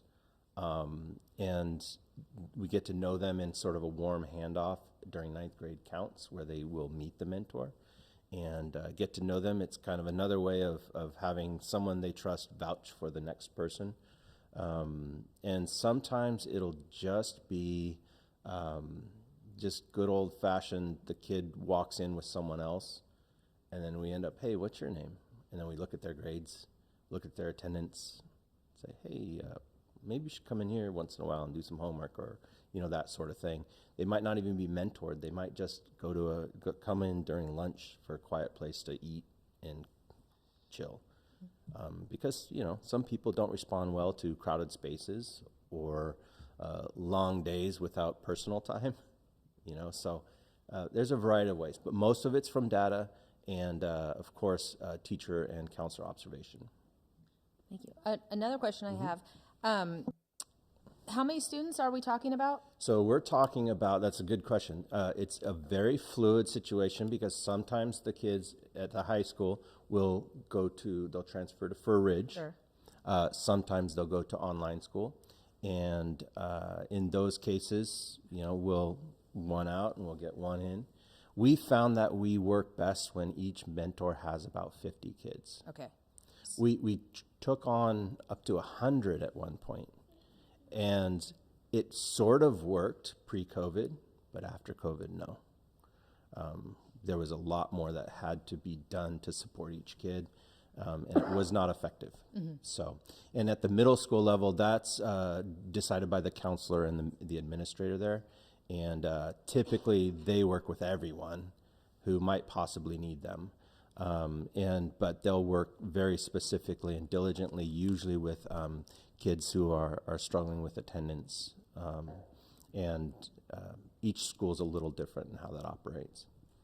And one metric, or a couple metrics we hear a lot about from John May that you mentioned, is the 8th grade on track and 9th grade on track figures. I'm wondering how these figures that we keep track of for our kids, how these are tracking. Yeah. And then as a follow-up to that, are you able to monitor the change in their overall graduation rate if they went 9th grade on track to graduation?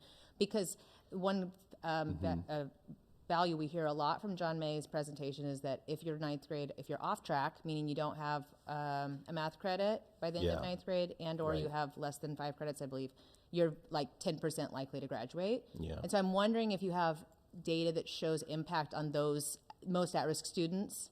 That's really tough because usually those kids are in intervention situations that are more than just the grad center, for example.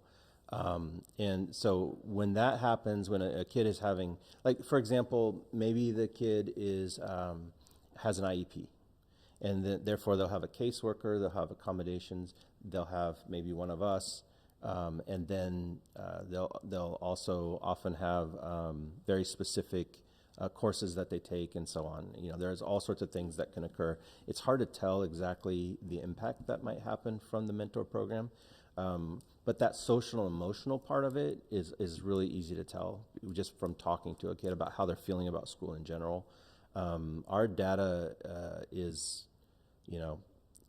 it's just one point in time from the entire program, which is why I mentioned all those other things as well. Level Up hopefully will sort of, accelerate the development of those executive skills and a student's ability to organize their time. But math is still a beast for us. It's very, very difficult to make up a lot of ground in math. Yeah. That was my last question. And reading level, the same thing, right? I mean, you have to go through it. Yeah. So yeah. And that's my last question, is about math. So specifically this metric seems to be this real sticking point, is that you fail freshman math, the chances of recuperating that credit and getting back onto track seem to be a really big barrier for students. And I'm wondering what's the math specifically how is there any sort of So our approach is we really try to help the kids understand that their situation depends on their action and how they respond to setbacks. And that, again, is part of the social emotional framework is if I am confident that in my ability to learn, if I'm confident that the people that I'm working with won't let me fall too far, then I will take the next step. And for us, our next steps are invitation after invitation. Let's go see your math teacher after school. Let's go to the Scott Center. Let's not skip your math class just because you're not ready to go to it. Like let's stick in there. Like, what's the worst thing that's going to happen? You're going to be bored. You're going to be sad. You're going to be upset. You know, we can deal with that. You know, what comes next? How do we get through it? And we have to go through it to get past it. Kids often try to stop at the threshold of adventure, so to speak, and just say, oh, I've done this before. I wasn't successful, so I'm not going to be successful again. We try to take that out of their heads. You know, let's think about it differently. You weren't successful then, but you're not the same person now. And really try to prepare them for those things. And a lot of those testimonials and the comments from the grad mentors, their favorite parts of their work are when that kid has that realization that they are actually capable of doing things. And that, a lot of it, that confidence, I mean, it's hard to measure, but I'm telling you, it's for a student who has a history of not passing courses, it's hard to convince them when they get to be 15 years old that you're right and they're wrong. Because they're like, no, you didn't know me before this year, but I've known myself my whole life, and this is the way it's been. And it's like, I know, but. And so that's where the mentor has to be, they have to be charming and assertive, but also very emotionally intelligent. Thank you. Yeah. I have 2 questions. Appreciate the racial breakdown. Wondered if you could talk about gender or, you know, male, female, non-binary. Yeah, you could give me different needs. With 5 minutes, I could have all that just spread out for you, just as I did here. Again, it was limited time, so I didn't represent it all. I'm just curious. We work with, I would probably put it about 50-50. I think we really break down, the last time I looked, we really break down, and also just seeing who comes in and out. But in turn, we don't have a lot of non-binary identified in Synergy, but we have kids who will tell us, you know, it's different. So that's also hard to produce on from a spreadsheet. But I will tell you, we also, our mentors and myself both, we sit on IEP meetings several times a year, which has been very important. And we do have some ELL mentees as well. Then the other question I had was around, you know, last meeting we had a presentation by Elevate Mentors, and I know that, you know, they're in school as opposed to, you know, some of the other programs like REAP, which are after school. But even if we're looking at community partnerships and those folks playing a mentorship role, is there coordination between your team and community partners, or what would be some recommendations you would like to see? So what I have found, I went in hot and heavy with the coordination thing early on, right? But we found the mentors would be different month to month. We would just, like, someone got a new job, someone, you know, so it became hard to coordinate. We also don't have the same sort of release of information. We have information. They don't necessarily get the same information about their kids. There's a lot more channels they have to go through, and a lot of them also work at different times of the day than our grad mentors. Okay. That's a little different than what we heard at our last meeting. I don't know what Elevate Mentors. Maybe either y'all could talk. Yeah. Elevate's not at the high school. They're at one of the middle schools. Right. And exactly. Yeah. So and that's just I don't know interesting. what they do. Like they're coming, I'm assuming, like in a few years. So it'd be good to sort of see how those programs. I totally get what you're saying, especially about Sun, you know, and but yeah. Well, we have Latino Network and SEI, And both of those groups were the ones we were early trying to partner with. And Say no more. Got it. Okay. Okay. Yeah. And actually, Ide, we first met in her role. She came in and charging. And then again, we lost her. So. And just to echo what Stephanie said, just being big on collaboration, community partnership, because we're such a community-driven community. So I have two questions. One of them first is, on one of the slides you said that you shared about mentors beyond the grad center. So this is a lot of different things happening. So what is the day-to-day work day like for the mentors, right? Like, are they pulled in different directions? And then in terms of the students you're serving, with the partnerships, the collaboration is really key. Is around like, are we trying to serve students who don't have mentorship?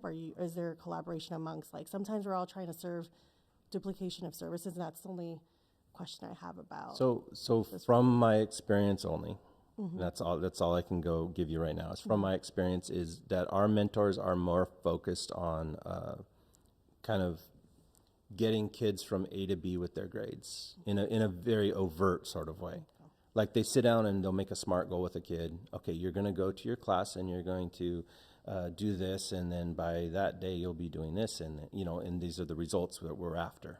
And so it's very focused on those. And from what I have experienced with the various mentor partners that are external, not the ones we hire in-house, is that they're more focused on providing kids an ear, a shoulder to lean on, snacks, a good talk, and some relationship sort of things. So our mentors are, I think, a little more comprehensive in that they're providing the relationship as the foundation to build the trust to do the steps that will get them the results. And my follow-up question to that is, what is the parent engagement in this role as well? It's actually pretty good. Sometimes it's hard to get a hold of parents, whether it's calling or emailing or whatever it may be. We have done everything from sat in people's houses and had conversations with parents. Sometimes they're sad conversations, sometimes they're happy conversations, but they're always productive, typically. I can only think of a couple times where I didn't think the conversation was productive at all. And, ironically enough, their kid ended up doing pretty well at the end, but the conversation wasn't so productive. For the most part, I'd put a number as 99% of the time, we get happy to see you, sort of happy to hear from you when we can connect with the parent. Sometimes a parent actually will call us and say, can I come in? I don't know what to do. And typically we don't know what to do either when that happens, right? Teenager, if you have raised a teenager, and I know a lot of you have, sometimes you're not equipped to handle whatever they're throwing at you. And that goes back to Principal Greg's point. Sometimes you have to change course. And I've met parents who were just ready to not even make a new course, and I'm like, you can't stop now. You've got a few years left. And I'd say parents make great partners. They really do. And anytime we can get them to reinforce what we're trying to get to do in the school, it's exponentially more productive than not. I'm glad to hear that. Thank you. Yeah. If I can go ahead and add to what Jeremiah said, sometimes the parents, those grad mentors, those are the ones that are the steady ones, because we got kids trying to find their way, and then parents are frustrated about them finding their way. Then the plan is not going according to what the plan was, and then being able to have that grad mentor to go ahead and steady the ship. And I get a lot of testimonial from parents in the end, and when they talk about if it hadn't been for this person here, we wouldn't have made it. If it hadn't been for this grad mentor here, we wouldn't have made it. And so, as a principal on that end of it, when it comes around to graduation, we hear from parents quite a bit about the grad mentors and some of the things that they've done to help to go ahead and facilitate some of those relationships even between the kids and the parents again to get there in the end. So we had that chaos that happens, but then a lot of time out of chaos, comes some productive learning and then also productivity for students to go ahead and move beyond the post-secondary years. Okay, one quick question, and if it's not a quick answer, we can always talk about it later. Okay. But would it be possible to assign every student a mentor? What would it take to do that? But not a grad mentor, just a mentor. Because we have A grad mentor, let's start there. Oh,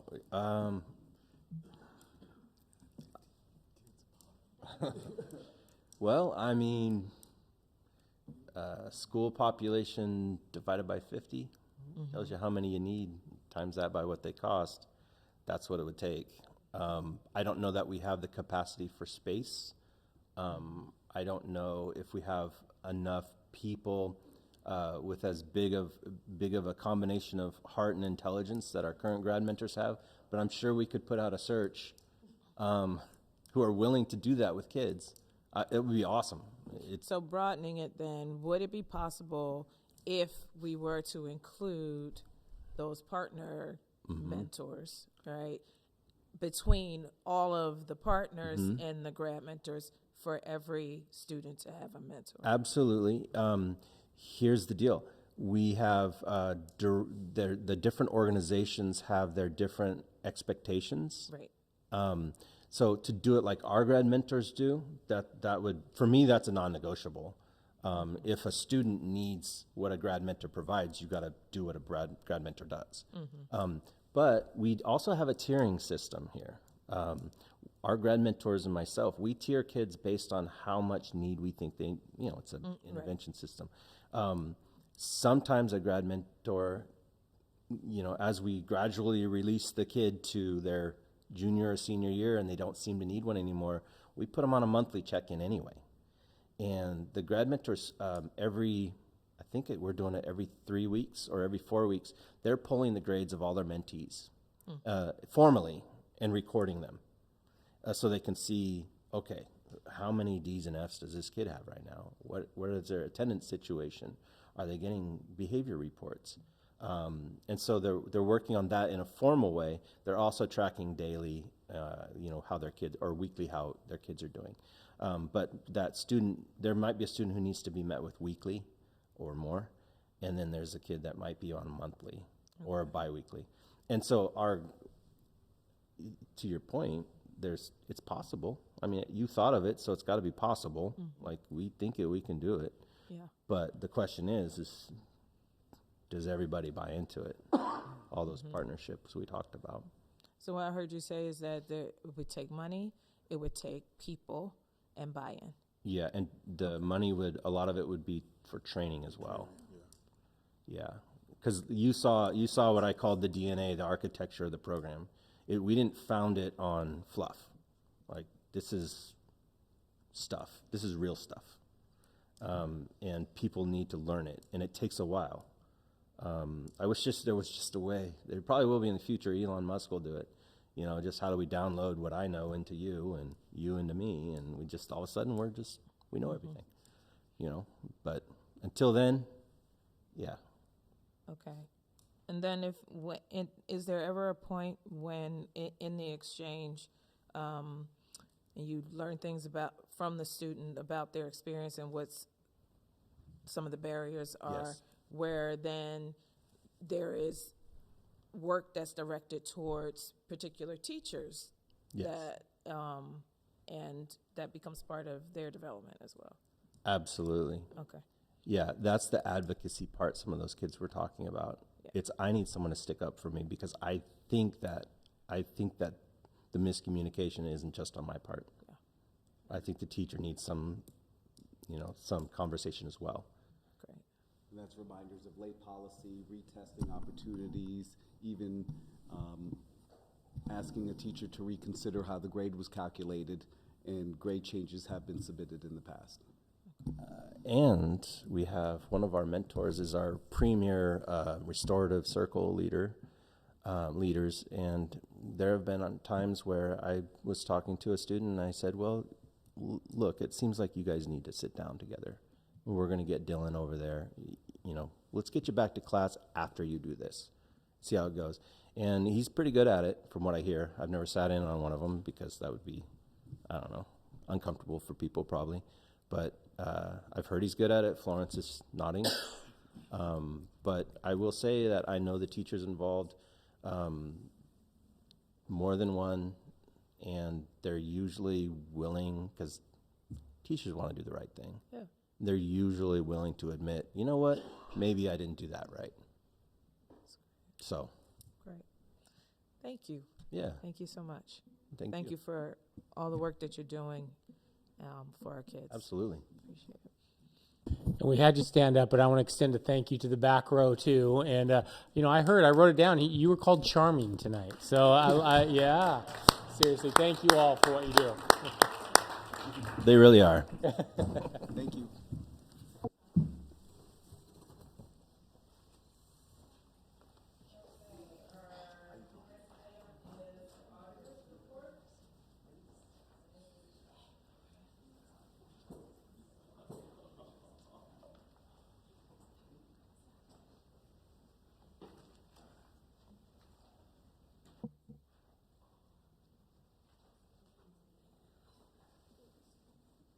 David, can you hear us?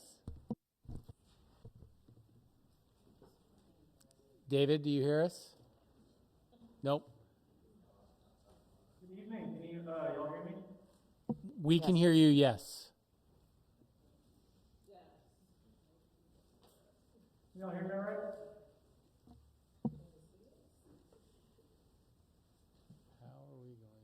Okay, just gotta get some chat. So thank y'all. Good evening. My name is David Bledsoe. I'm an audit supervisor here with Polly Rogers and Co. CPAs firm in Haggard. I've had the pleasure of working with the district now for I think 3 or 4 audit cycles. Just as a brief introduction, the business staff here is one of the best that I work with. I work with close to 24 school districts on an annual basis and a variety of other special purpose districts. It's always a pleasure to work with Pat from our business office and the other individuals. A couple of brief highlights, since I know the timelines tonight have gone a little long. This year there was 2 big evolutions. First one would be the bond issuance, as you all are aware of. The district was able to successfully issue the 2-part Series 2023 A and B bonds to facilitate a variety of capital improvements at the different district facilities. The other big one was a fairly boring piece of accounting, a new accounting rule called GAS 96. What that did was produce 2 different types of disclosures this year. They're both related to subscriptions. The basic idea was the rule-setting body that sets the accounting rules decided that information about subscriptions was valuable for the readers. What it essentially did was look at what is the cost of a different subscription item over a long period of time, either things like Zoom licenses to curriculum software, how much are you going to pay for it, and what is the resulting asset you get. Do a quick present value finance calculation and express that on the district's net position or the balance sheet. Looks like on the screen here we do have a little look at the board. As a brief introduction to that, if you could go to page 2, kind of has a highlight reel of the engagement. The audit engagement annually really has 3 parts. The first one is a audit of the financial statements. Are they prepared in accordance with the generally accepted accounting policies and procedures within the United States? The district received a clean opinion of that. Financials were squeaky clean front and back. The second one is a review of the Oregon minimum standards.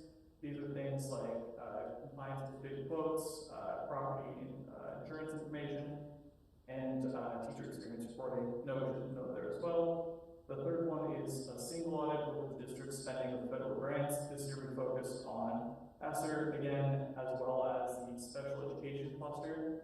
Both of those programs received clean audit opinions, and we found no errors or deficiencies.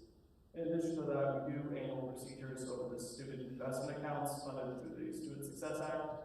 In that area, we again saw no errors or deficiencies. Happy to answer any questions the board may have. I know that it is running a bit late this evening. I don't know how much you want to hear about accounting.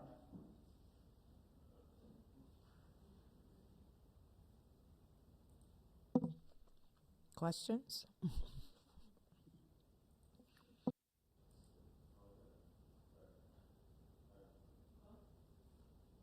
Dang, Pat. I mean, again, just beautiful. I mean, we're so amazed. I'm so honored to have you as our district's, financial head. It's just gorgeous. I don't know what else to say, but I wanted to say something nice because it's just off the charts amazing, to fly through an audit like this is really cool. I appreciate it. I want to extend a great thanks to Paul Rodman, who couldn't be here tonight, and to the staff, or a few staff that I have, that worked really diligently to get this together and to keep things rolling, even though we weren't fully staffed. So I really appreciate all my staff in the business office. Awesome, thank you. You've heard the auditor's report. Is there a motion? I move acceptance of the auditor's report. I'll second. Thank you. It's been properly moved and seconded that the auditor's report be accepted. Are there any questions? If not, then we will move to vote. Stevens, aye. Barrow, aye. Win, aye. Selena Lopez, aye. Barber, aye. Franklin, aye. It is so ordered. Thank you. Thank you.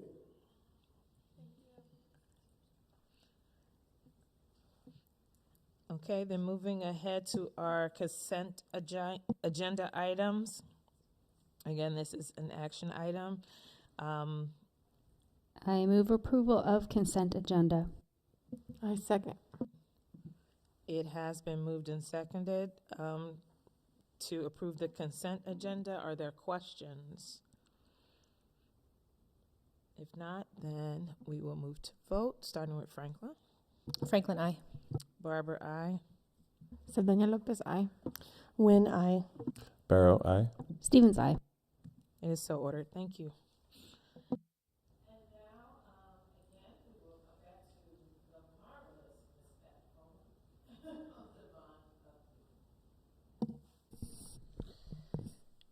Good evening. So we are currently out to bid for Alisat, Gilbert Heights, and Gilbert Park projects. We actually had a project closed earlier today. We're still tabulating the bid as we had some alternates in there, but it surprisingly came in lower than anticipated. So we're hoping that that will continue and we can get a little more work done.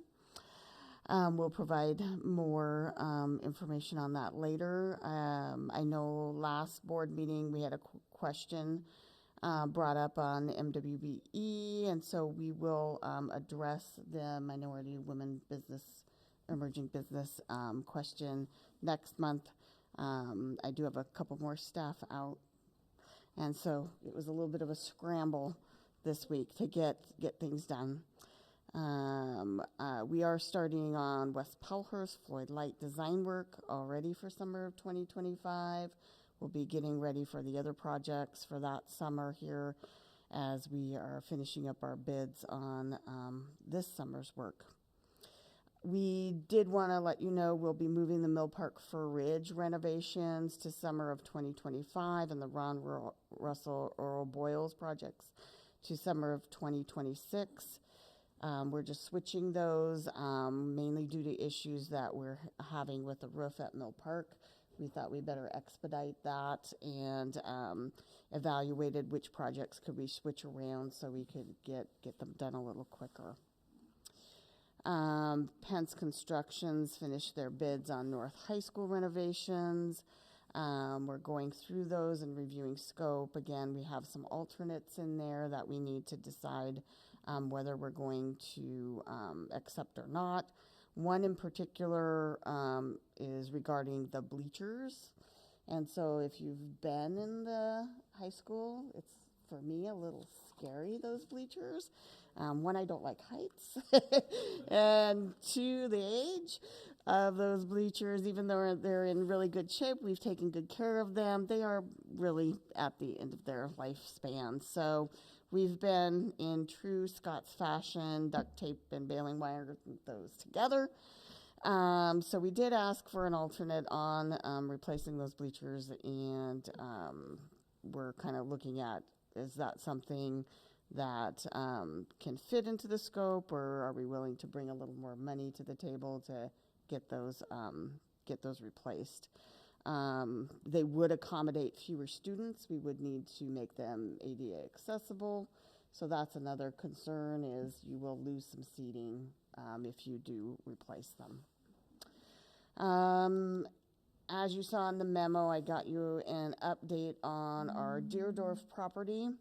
Not bond related, but it's, I don't know, I'm losing track. Has it been 2 years now-ish that we've been dealing with this and the permitting to deconstruct those homes? We did get the tree protection plan done. We set up the fencing.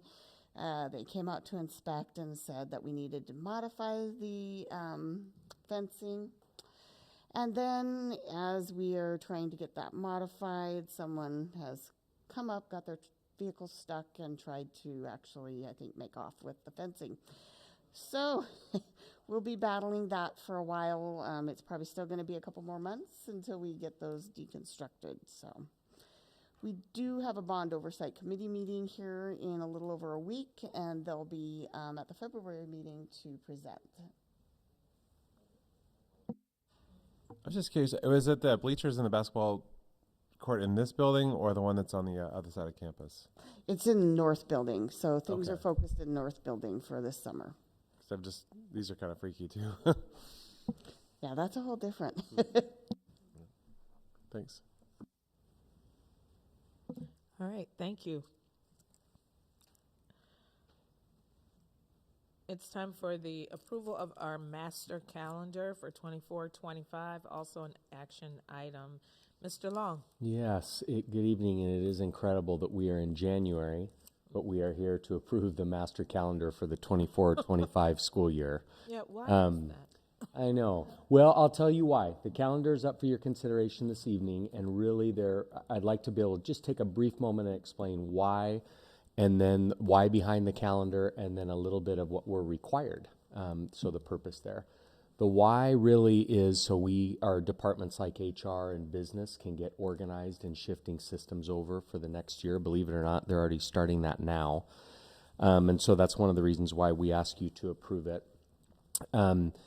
And annually, we bring a calendar like this that's very, very general. It has start dates, end dates, some breaks and holidays, and that's what you see here.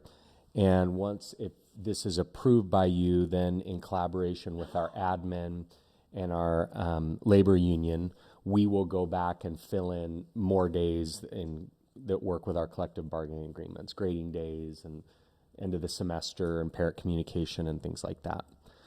But on top of this, I think it's kind of important to know and kind of interesting that our district, we have a 192-day contract with our licensed staff. But as a reminder, the calendar, we're not measured by instructional days. Instead, we are measured by instructional hours. And you've heard Brooke talk about this to all of you before when we talk about Division 22, one of her favorite topics. We're required to meet certain annual instructional hours. And so I thought it's kind of interesting. There are 900 hours for elementary and middle school students, 990 for hours for grades 9 through 11, and 966 hours for grade 12. So here you see our proposed district calendar for 24-25 measured, as always, by instructional hours. And I will point out just a few things very quickly. This calendar for 24-25 is super clean. And it syncs up with colleges surrounding in the area. It syncs up with surrounding districts. We've checked in that. We are preparing once again to start Labor Day, after Labor Day in the fall. As you can see, thanks, Heidi, our staff and families will have a full 2 weeks for winter break.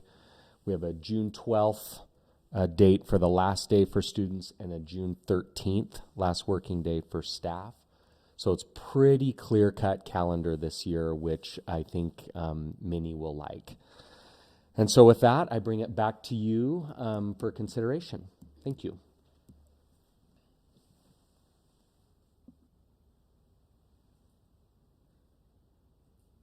Can I just ask, when you talk about the hours, do the required hours, are they inclusive of teacher prep time?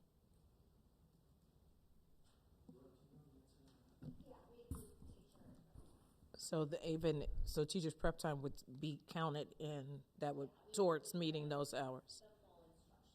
Yeah, the full day. I was thinking.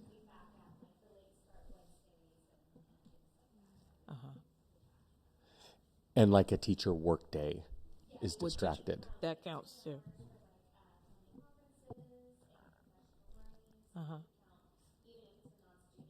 Right. Good to know. Okay. Are there any other questions? I just want to note that I'm very thankful these come out super early as a planner of a year in advance of everything. I've been looking for this already. So. Right. I did notice that there are some districts that do a 3-year, and that was very interesting to me to be able to do that maybe in future years so we can even more plan out for our staff and our departments, students and families. Okay. So this is an action item. As I said, do we have a motion? I move approval. Second. Thank you. It has been moved and seconded to approve the master calendar for 2024-25. Are there any questions? If not, then we move to vote. Stevens, aye. Barrow, aye. Win, aye. Saldana Lopez, aye. Barber, aye. Franklin, aye. Thank you. It is so ordered.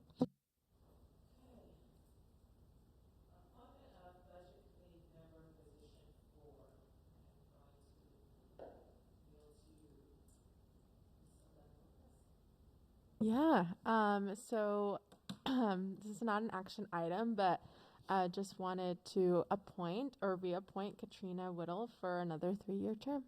So I don't know if there's any more to report, but it's just a reappointment again. There's no questions or concerns on that? All right, thank you. Donna, could we take a brief minute? I apologize. Just a quick explanation that we have 2 other open positions. Just thought it might be a good time to share and discuss quickly if there's discussion. One of those is Board Member Barrow's position, and he's currently getting applications, or we're getting applications, going through that process. But I wanted to notify the board and clarify that previous Board Member Sherman's position is also open. And it's actually, the term is ended of the current Budget Committee member. As we do typically out of a courtesy, we reach out to the member and just ask them if they're interested. That doesn't mean they'll be reappointed, but we do ask. And we've done that work even though Board Member Sherman's not with us anymore.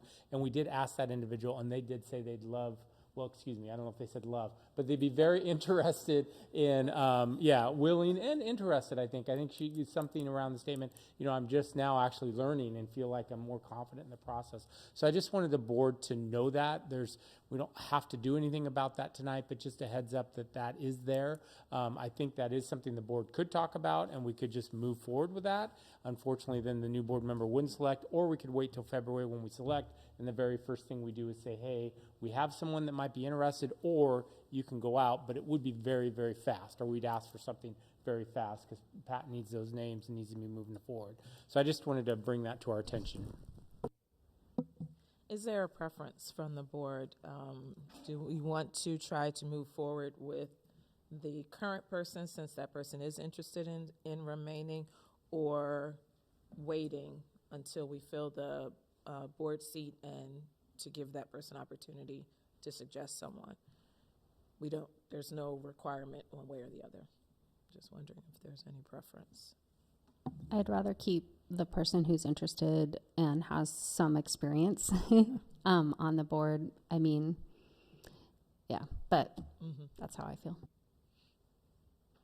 I'm in agreement with that. I think that also just a new board member coming on, and I think that's a lot to be like, now pick a budget. Right. And as we're going in, we're kind of ready to start budget season, so I'd like to not delay it personally. I agree with that too. I'm in agreement. All right.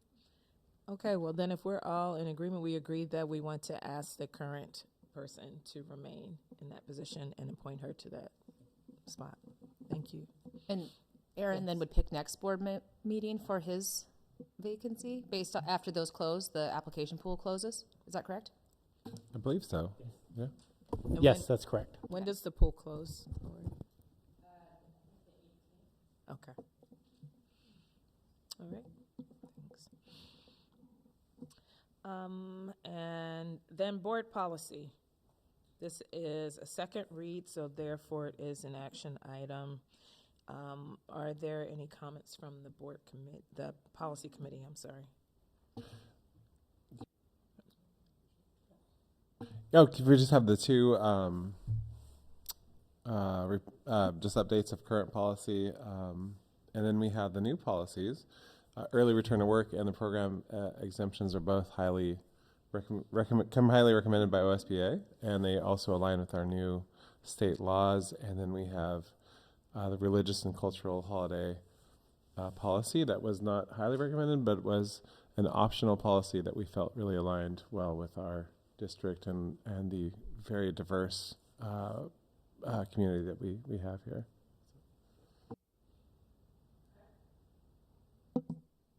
All right, then can I have a motion? I move approval of, oh my gosh, policy EFA, support services, policy IKF, instruction, policy GCDBD/GDBDB, personnel, policy ICB, instruction, policy IGBHD, instruction, and I think that's it. Yeah, all those. And I'll second. It has been moved and seconded to approve the aforementioned policies in total. Are there any questions? All right, then we will vote. Franklin. Franklin, aye. Barber, aye. Saldana Lopez, aye. When I. Barrow, aye. Stevens, aye. It is so ordered. Okay, and now it is time for our reflections on public comment, if there are any.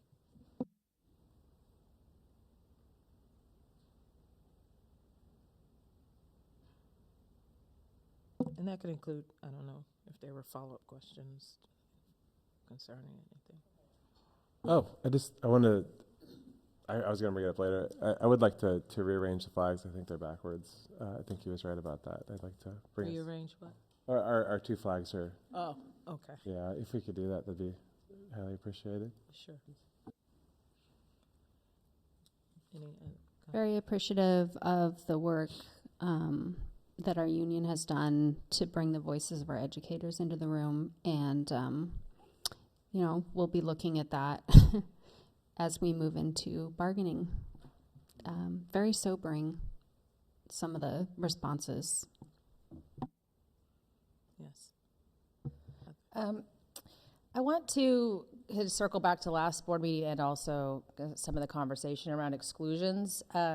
So I think, I'm not exactly sure what our plan is for reviewing the current the exclusion data publicly, but I do want to reflect on the fact that we did receive that data last month, and exclusions are much higher, significantly at both the high school and middle school levels in ways that I think are very concerning, and I'm wondering about what's happening to lead to those from last year, relative to last year data. So I know we're talking post-COVID, but I'm only referencing when we set these targets last year and thinking about, for example, the high school is triple for Well, we heard about the drug and alcohol. Yeah, that's an exclusion, right? So yeah, I guess I'm surprised. I'm curious because we haven't heard about it. Is why. Yeah. From last year. Yeah. Like I'm not. Right. I wouldn't be surprised to hear that it's 3 times higher from pre-COVID. Yeah. I would be wishing we were talking about it kind of like this is a big deal, red flag style, versus just getting data to know that, for example, black students last year at this time, we were looking at 1 in 20 black kids were excluded at the high school, and now we're up to 1 in 7, and we're a month earlier into the year. Like these, for me, I feel like I'm missing something big, and I'm wondering You know, I know with the referral data, when we talk about it, we've had a lot of conversation about what is a referral, and there's been a lot more conversation, but an exclusion's an exclusion. And if our kids are not in school, they're not learning, and if it's drugs and if it's alcohol, and okay, then what? Right? What are we doing? I've been thinking about these data a lot, and the conversations around drug and alcohol counselors. I remember we heard this a lot about Fur Ridge last year, the same thing, that they had lost their drug and alcohol counselor, and I just think we need a better understanding about what's going on. I would like to kind of echo that. So I don't know if this is the right analysis, but just basically what I am hearing on this dais here, with the data and in correlation with all the amazing programs we have in our district, the mentorship program we just heard about today. And that is the question of, are we missing something? And I'm not sure, is it, not just policy, but what are the, where is actually happening in the schools that I'm not hearing or seeing? So I don't feel like it's connecting. So something's not connecting with the data and the amazing programs that we have. And so I don't know, just concentrate effort to target that data, but maybe is that something we can connect with in terms of our partnerships, in terms of that's our goal as a board, right? And making that like a strategic effort in terms of with everything that we have going on in our district. So I just feel like it's not connecting for me personally. And I think to go back to the point you were saying, Heather, in terms of like having us monitor, I think bringing up, because the presentation that we heard last meeting, was good, but we didn't really dive into that data to be able to really analyze. And the whole point of putting up those targets was so that we could monitor them. So if we're not, then how are we keeping track and really, having a look at that and having those conversations in spaces where it matters. And this is one of those spaces because it's public. People get to hear what, where we are and what we're doing about it. And, it's taking the opportunity to have these conversations and really dive into it. And so we'll only be able to do that if we make sure that we're bringing it back, because then the targets don't really matter. And so I just wanted to say that, when we're asking for these things is to keep our eyes on the strategic goals that we're setting and make sure that the work that we're doing, like we're on track. And just keeping a reminder for any of like student outcomes that we have, not just exclusionary data, but just in general. And then I think just a no on,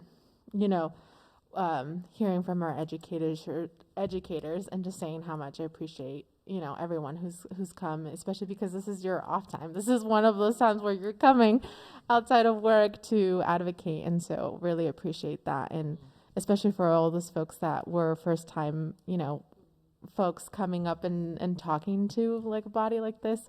I know how important and impactful that is. So appreciate that, especially. I as someone who's been a professional in the field of alcohol and drug recovery for the last 12 years, I can say very clearly that there's been an explosion in the availability of fentanyl, and not just fentanyl. Fentanyl kind of overshadows. We also had a sea change as far as methamphetamines go in the last year. There's a new form of methamphetamines that has been mass-produced, and it's been kind of brought in a high level to the country. It's much easier to produce. It makes it way cheaper, but it also has a much more devastating effect on the minds of the people that use it. We've seen almost instant psychosis on the people using it in the street. Fentanyl, in particular, has reached price points as low as $1.25 a pill, which is unprecedented. I mean, Oxy used to go for $16 a pill. Heroin was the cheaper alternative at like $11. It's just, and as someone who's also in active recovery, I really do appreciate someone bringing to us that there has been a pretty steep rise in drug use lately. And I'm not sure what the answer is. It's a very difficult challenge to overcome, or I wouldn't have a job. But I did appreciate you bringing that to our attention, and I would like to have that be more of a conversation in the future. I'll put that in my thing too, but going forward. And thank you for bringing that to our attention today. Another question with drug resulting in exclusions, like tobacco are part of this, or being kind of lumped in this, vaping, so it's a wide array of what we're talking about here, I think. And I know that some of the conversations I've had with Fur Ridge, at least, is around, like, what is an appropriate response in terms of exclusion? Like, okay, the kid is drug affected. Okay, then that's a safety issue. But beyond that, like, why would we be continuing to exclude from school if the need is to connect in an SC, in like the grad mentor kind of presentation? And I really think a lot about that. Like, what is it? Does that actually help anything to have a 3-day suspension as a result, if it's should be a treatment-based approach? And I wonder if it's in line with restorative practices, and if our policies really do align with what we're trying to achieve. And so this to me is like, we really need to, ask all these questions and hear about a lot more, I think. Mm-hmm.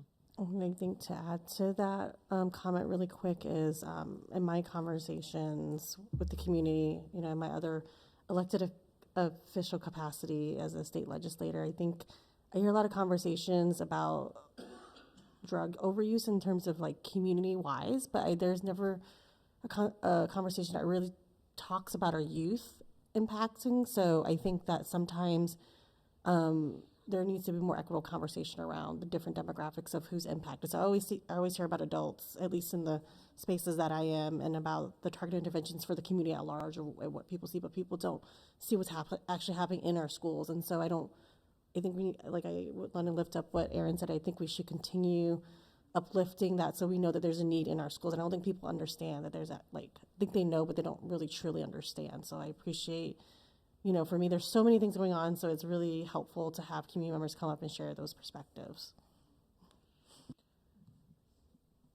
I think when I hear that 40% of exclusions are related to drug and alcohol, I think that we have to consider that the problem is bigger than what the school can address alone, and that there have to be partnerships. There have to be partnerships with home. There have to be partnerships with community services and health departments and all of that. There have to be. That our educators cannot be all things to all people at all times. That is way too big of a burden to place on a teacher, or on a school counselor, or on a school nurse. We have to. I loved a statement that was made. It wasn't in regard to this, but it's about being open to creative solutions. I love that. I feel like it is high time for some creative solutions. That we have to get out of our boxes and get the innovators around the table. And there are people in every field who are innovators. There are educators in our midst who are innovators, who think all the time about ideas, about doing things differently, and getting those people in a room with other innovators from other fields to begin to look at some of these things, because it is bigger than us. So, but we are very grateful for that conversation and for the information that was shared. Go. I'm sorry. I did want to share that we actually had a recent RFP out to have contracted services for drug and alcohol, and unfortunately we had 0 applicants for that RFP. So we've been kind of trying to do something a little creative, out of the box, and looking to see about posting the position a little bit differently, and either hiring somebody with the intent of going through the drug and alcohol counseling certification, and then providing that resource. So kind of like a grow your own within that. So we have a meeting scheduled for next week to sit down and determine what that job posting could potentially look like and what would be the qualifications and what would be needed in order to provide the services in schools, because it is a definite need. But we have been unsuccessful in finding a contractor and through the RFP process. We've reached out to several of the organizations that we've worked with in the past to apply, and nobody did. So that's kind of the situation that we're in right now. I will say that there are a lot of money flowing from the state for services for recovery, 43 million in youth experiencing homelessness and coming out of the juvenile justice around drug addiction. And like, I know who those players are, so if I can be helpful in connecting folks, I mean, I don't think we can compete with some of the money that's out there, that, you know, some of the salaries, some of the proposal, you know, what we need. But I may be able to help with partnerships around, you know, state and other players in that, whether it's, you know, funds that are going through Oregon Youth Authority or funds that are going through, you know, DHS or other places. So I just wanted to quickly make sure that I acknowledge Heather and let her know that the plan is to have a deeper conversation. It's trying to get it on the agenda. Is it during a business meeting? Is it during a workshop? But there was the idea is we have that report available, so we got it to you, and we actually talked about it. Do we not, because we don't have it on the agenda to really talk about it, or do we get it to you? And then we said, no, let's get it out because we pulled the data. Let's get it out and make sure we look at it and review it. And then we have to talk about where it fits as the agenda. And that I want to also, our focus tonight for good reason is drug and alcohol, but the exclusionary, yes, a big piece, but there's other reasons. So really just disaggregating, going through and looking at it, I think that, I look forward to that, for us to find that in the agenda and how we do that and when we do that and kind of go from there. Yeah, I just felt the need to reflect on it, knowing that that's happening, because it's also publicly available. So it's not as though, it was in public testimony. So we know it's out there. So I think it's important to say it out loud. But I do appreciate that. I know we're going to get more details and more feedback from admin specifically about their own buildings. Yeah. One quick question: why? And maybe I misunderstood this. I think it was the comments regarding MECP. Why there was no office on site for supplies or copies, or she mentioned having to go somewhere to do everything. Yeah, she's not here, so I don't know exactly, but our MECP program has an office building, right? And in that office they have cubicles, but much of their work is out. They're going to homes all day long. Okay. So when they leave a home, they go to a Starbucks, they go to a restaurant, they do the work. Now, I won't say, I don't know, that it sounded like she doesn't even have a cubicle, so I could follow up. Many of our MECP staff have cubicles, but to go all the way back to the office building when I'm already on this side of town and I got my home visit over there. Okay, so anyway, that's really, I can tell you every single one of them, that's what they're doing. They're out in the community going back and forth, and they don't always make the trek back to their office space or their cubicle, if you will. So that's what she's talking about. Thank you. That's helpful. Okay. If there's nothing else, then we'll go on to, are there any board liaison or committee reports? Yes.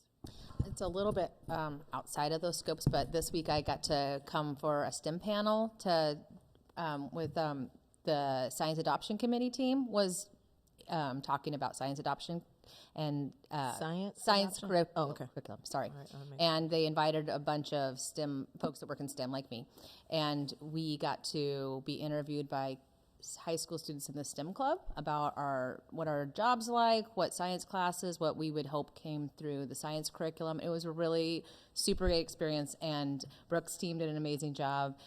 But it was really special because the student leaders, they broke us into 9 groups, and we had little small groups where the teachers that are part of the science adoption team, science curriculum adoption team, were more of the audience. They got to ask questions in the end, but it was totally led by the high school students. It was really neat. And when I came in, the teachers were all at tables here doing, deep in work. So it was really also great to see just how much, I know this because the curriculum adoption process is always amazing, but to see it in progress, all the teachers collaborating and talking through, I guess they were about ready to start their empathy interviews too, or maybe they already had. Mm-hmm. So I really appreciated getting to see firsthand like how just comprehensive the whole process is too. So that was really cool. And it was not in a liaison role, but just something I got to do this recently. Great. Thank you. Superintendent Richards. Superintendent's report. Okay. Yeah, not as a liaison, but as a biostatistician, right? Yeah. So, seriously, thank you for doing that. And all the others, we're going to be definitely sending some cards and doing some different things. It was fun. We had a forensic scientist. We had a software engineer from Nike. We had, just a number of individuals there. So it was great. I do have a few things. I know it's late. I know we have this kind of rule we try to go by that 10 o'clock. I give it to you in writing. I did already give it to you in writing, but a few things I want to make sure that I just address. I will be brief, I guarantee it.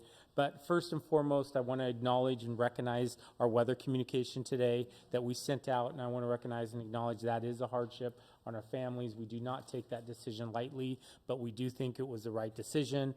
Now, what plays out tomorrow with weather or not, I don't know. Is it cold? Does it disrupt the school day?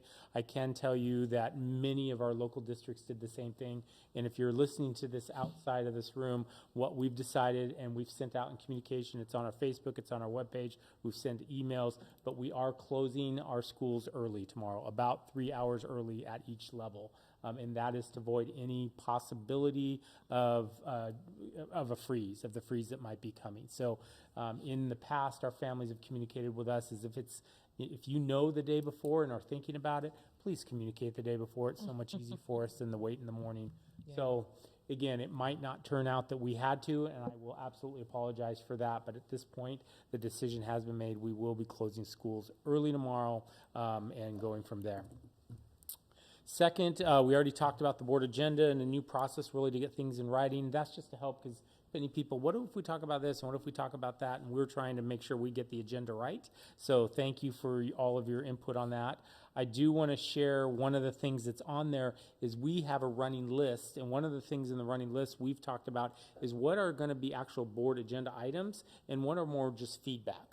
So in my actual board update, there's two pieces that was brought up at the board by board members that we didn't think really were asking for necessarily a presentation. It's more feedback. So in my board update, I did share that. One of them specifically related to board member Barrow's communication around technology and having future presentation. And we kind of transitioned to that and moving into like a tech committee, a tech task force. And I think we're well down the road of getting that launched. Still isn't launched yet, but I know there's been ongoing communication. So I just wanted to kind of close the books on that one a little bit. That's one. The second one was specifically, and I think it might have been, Stephanie, you brought it up, but it was a little bit of an update on the high school lunch change and some data around that. And I did include that in there as well, some bullet points. So if there's more follow-up, please let me know. But at this point, it's some of those, that's just an example I want to give of different things we'll give as updates rather than a whole board report because of lack of time and some other, I know this board's intention of really to get into student achievement and make sure that we're staying focused on our students thriving. So heads up there. The second thing I wanted to make sure that I flagged for you, I won't go through the whole report, but we can. It could be something that comes to the board. We are looking at a new checkout process for technology. We're finding, when we went through COVID, we basically were just getting technology out as fast as we can, and we were really holding everyone harmless. Now we're looking at it when we check out a Chromebook and it comes back destroyed.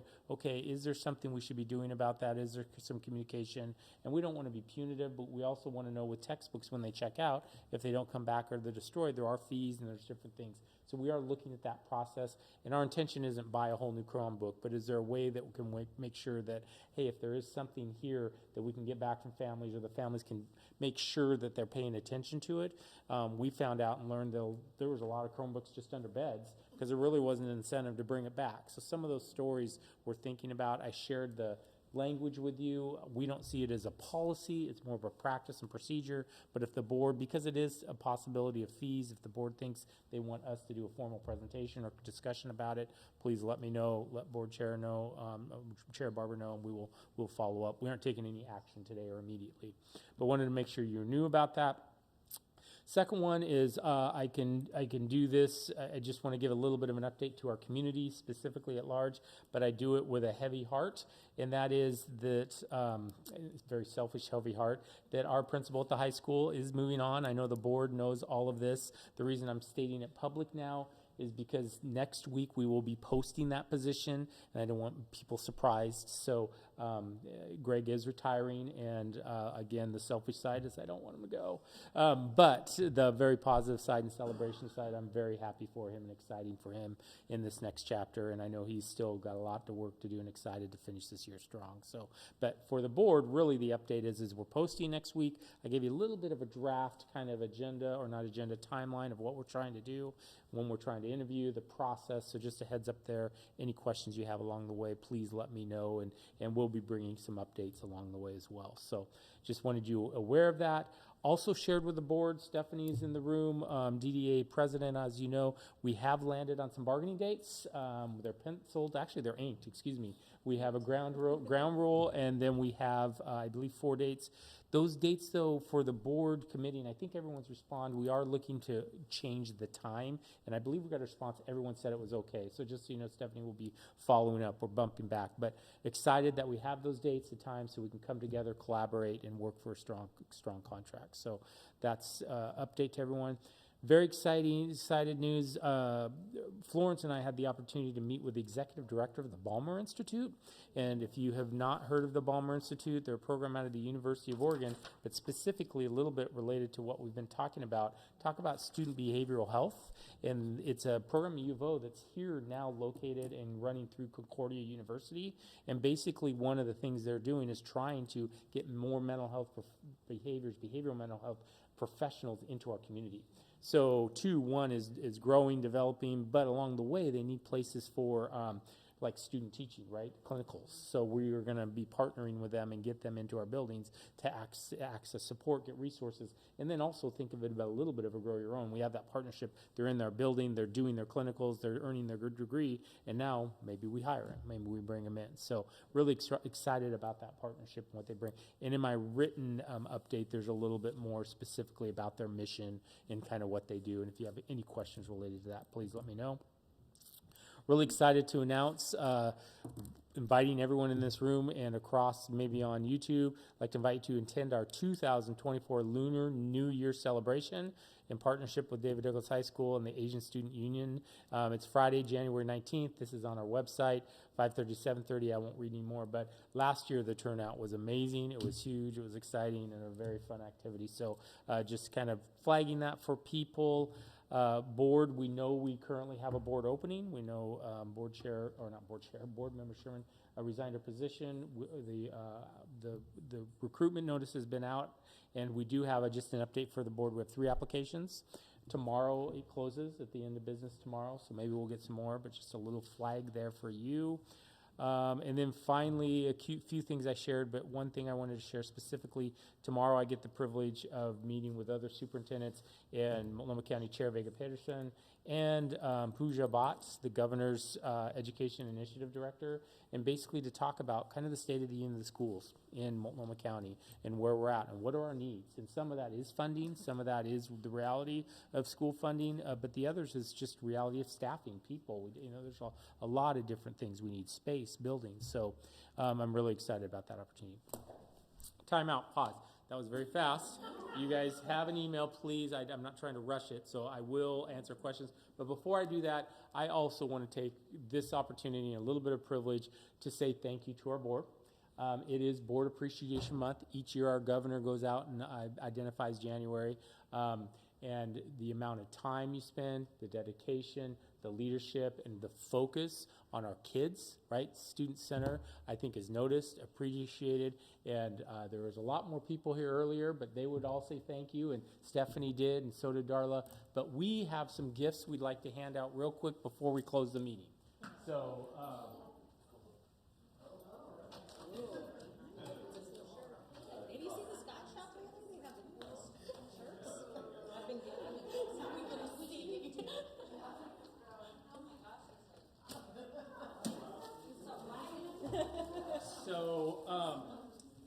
what we did this year, for everyone to know, in the past, we've done a number of things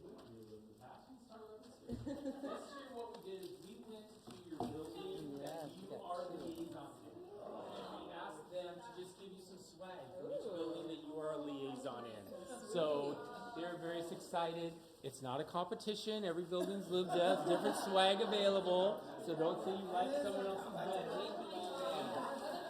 But you also, there's some that have some student work in there, student cards. There's some that have t-shirts and laminates, water bottles. There's some that have, I don't know the letters behind each. yeah.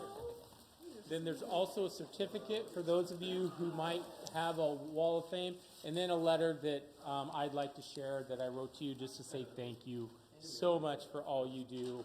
And that is my superintendent's report. Could I ask for a round of applause for our board members just to say thank you for what they do?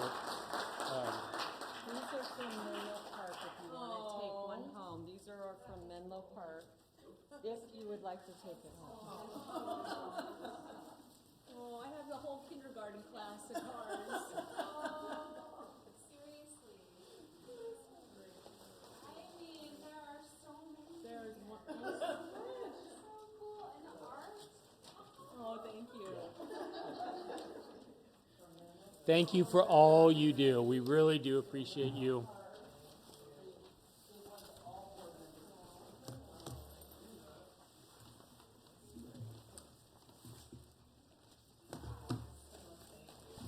Oh, you're very welcome.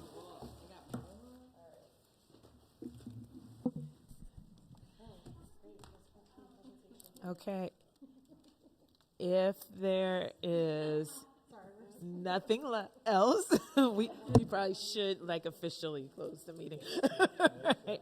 But we are very, very grateful for all the love and grateful for the opportunity to serve in this district with all of you and the wonderful people that we get to serve beside. So if there's nothing else, we are adjourned.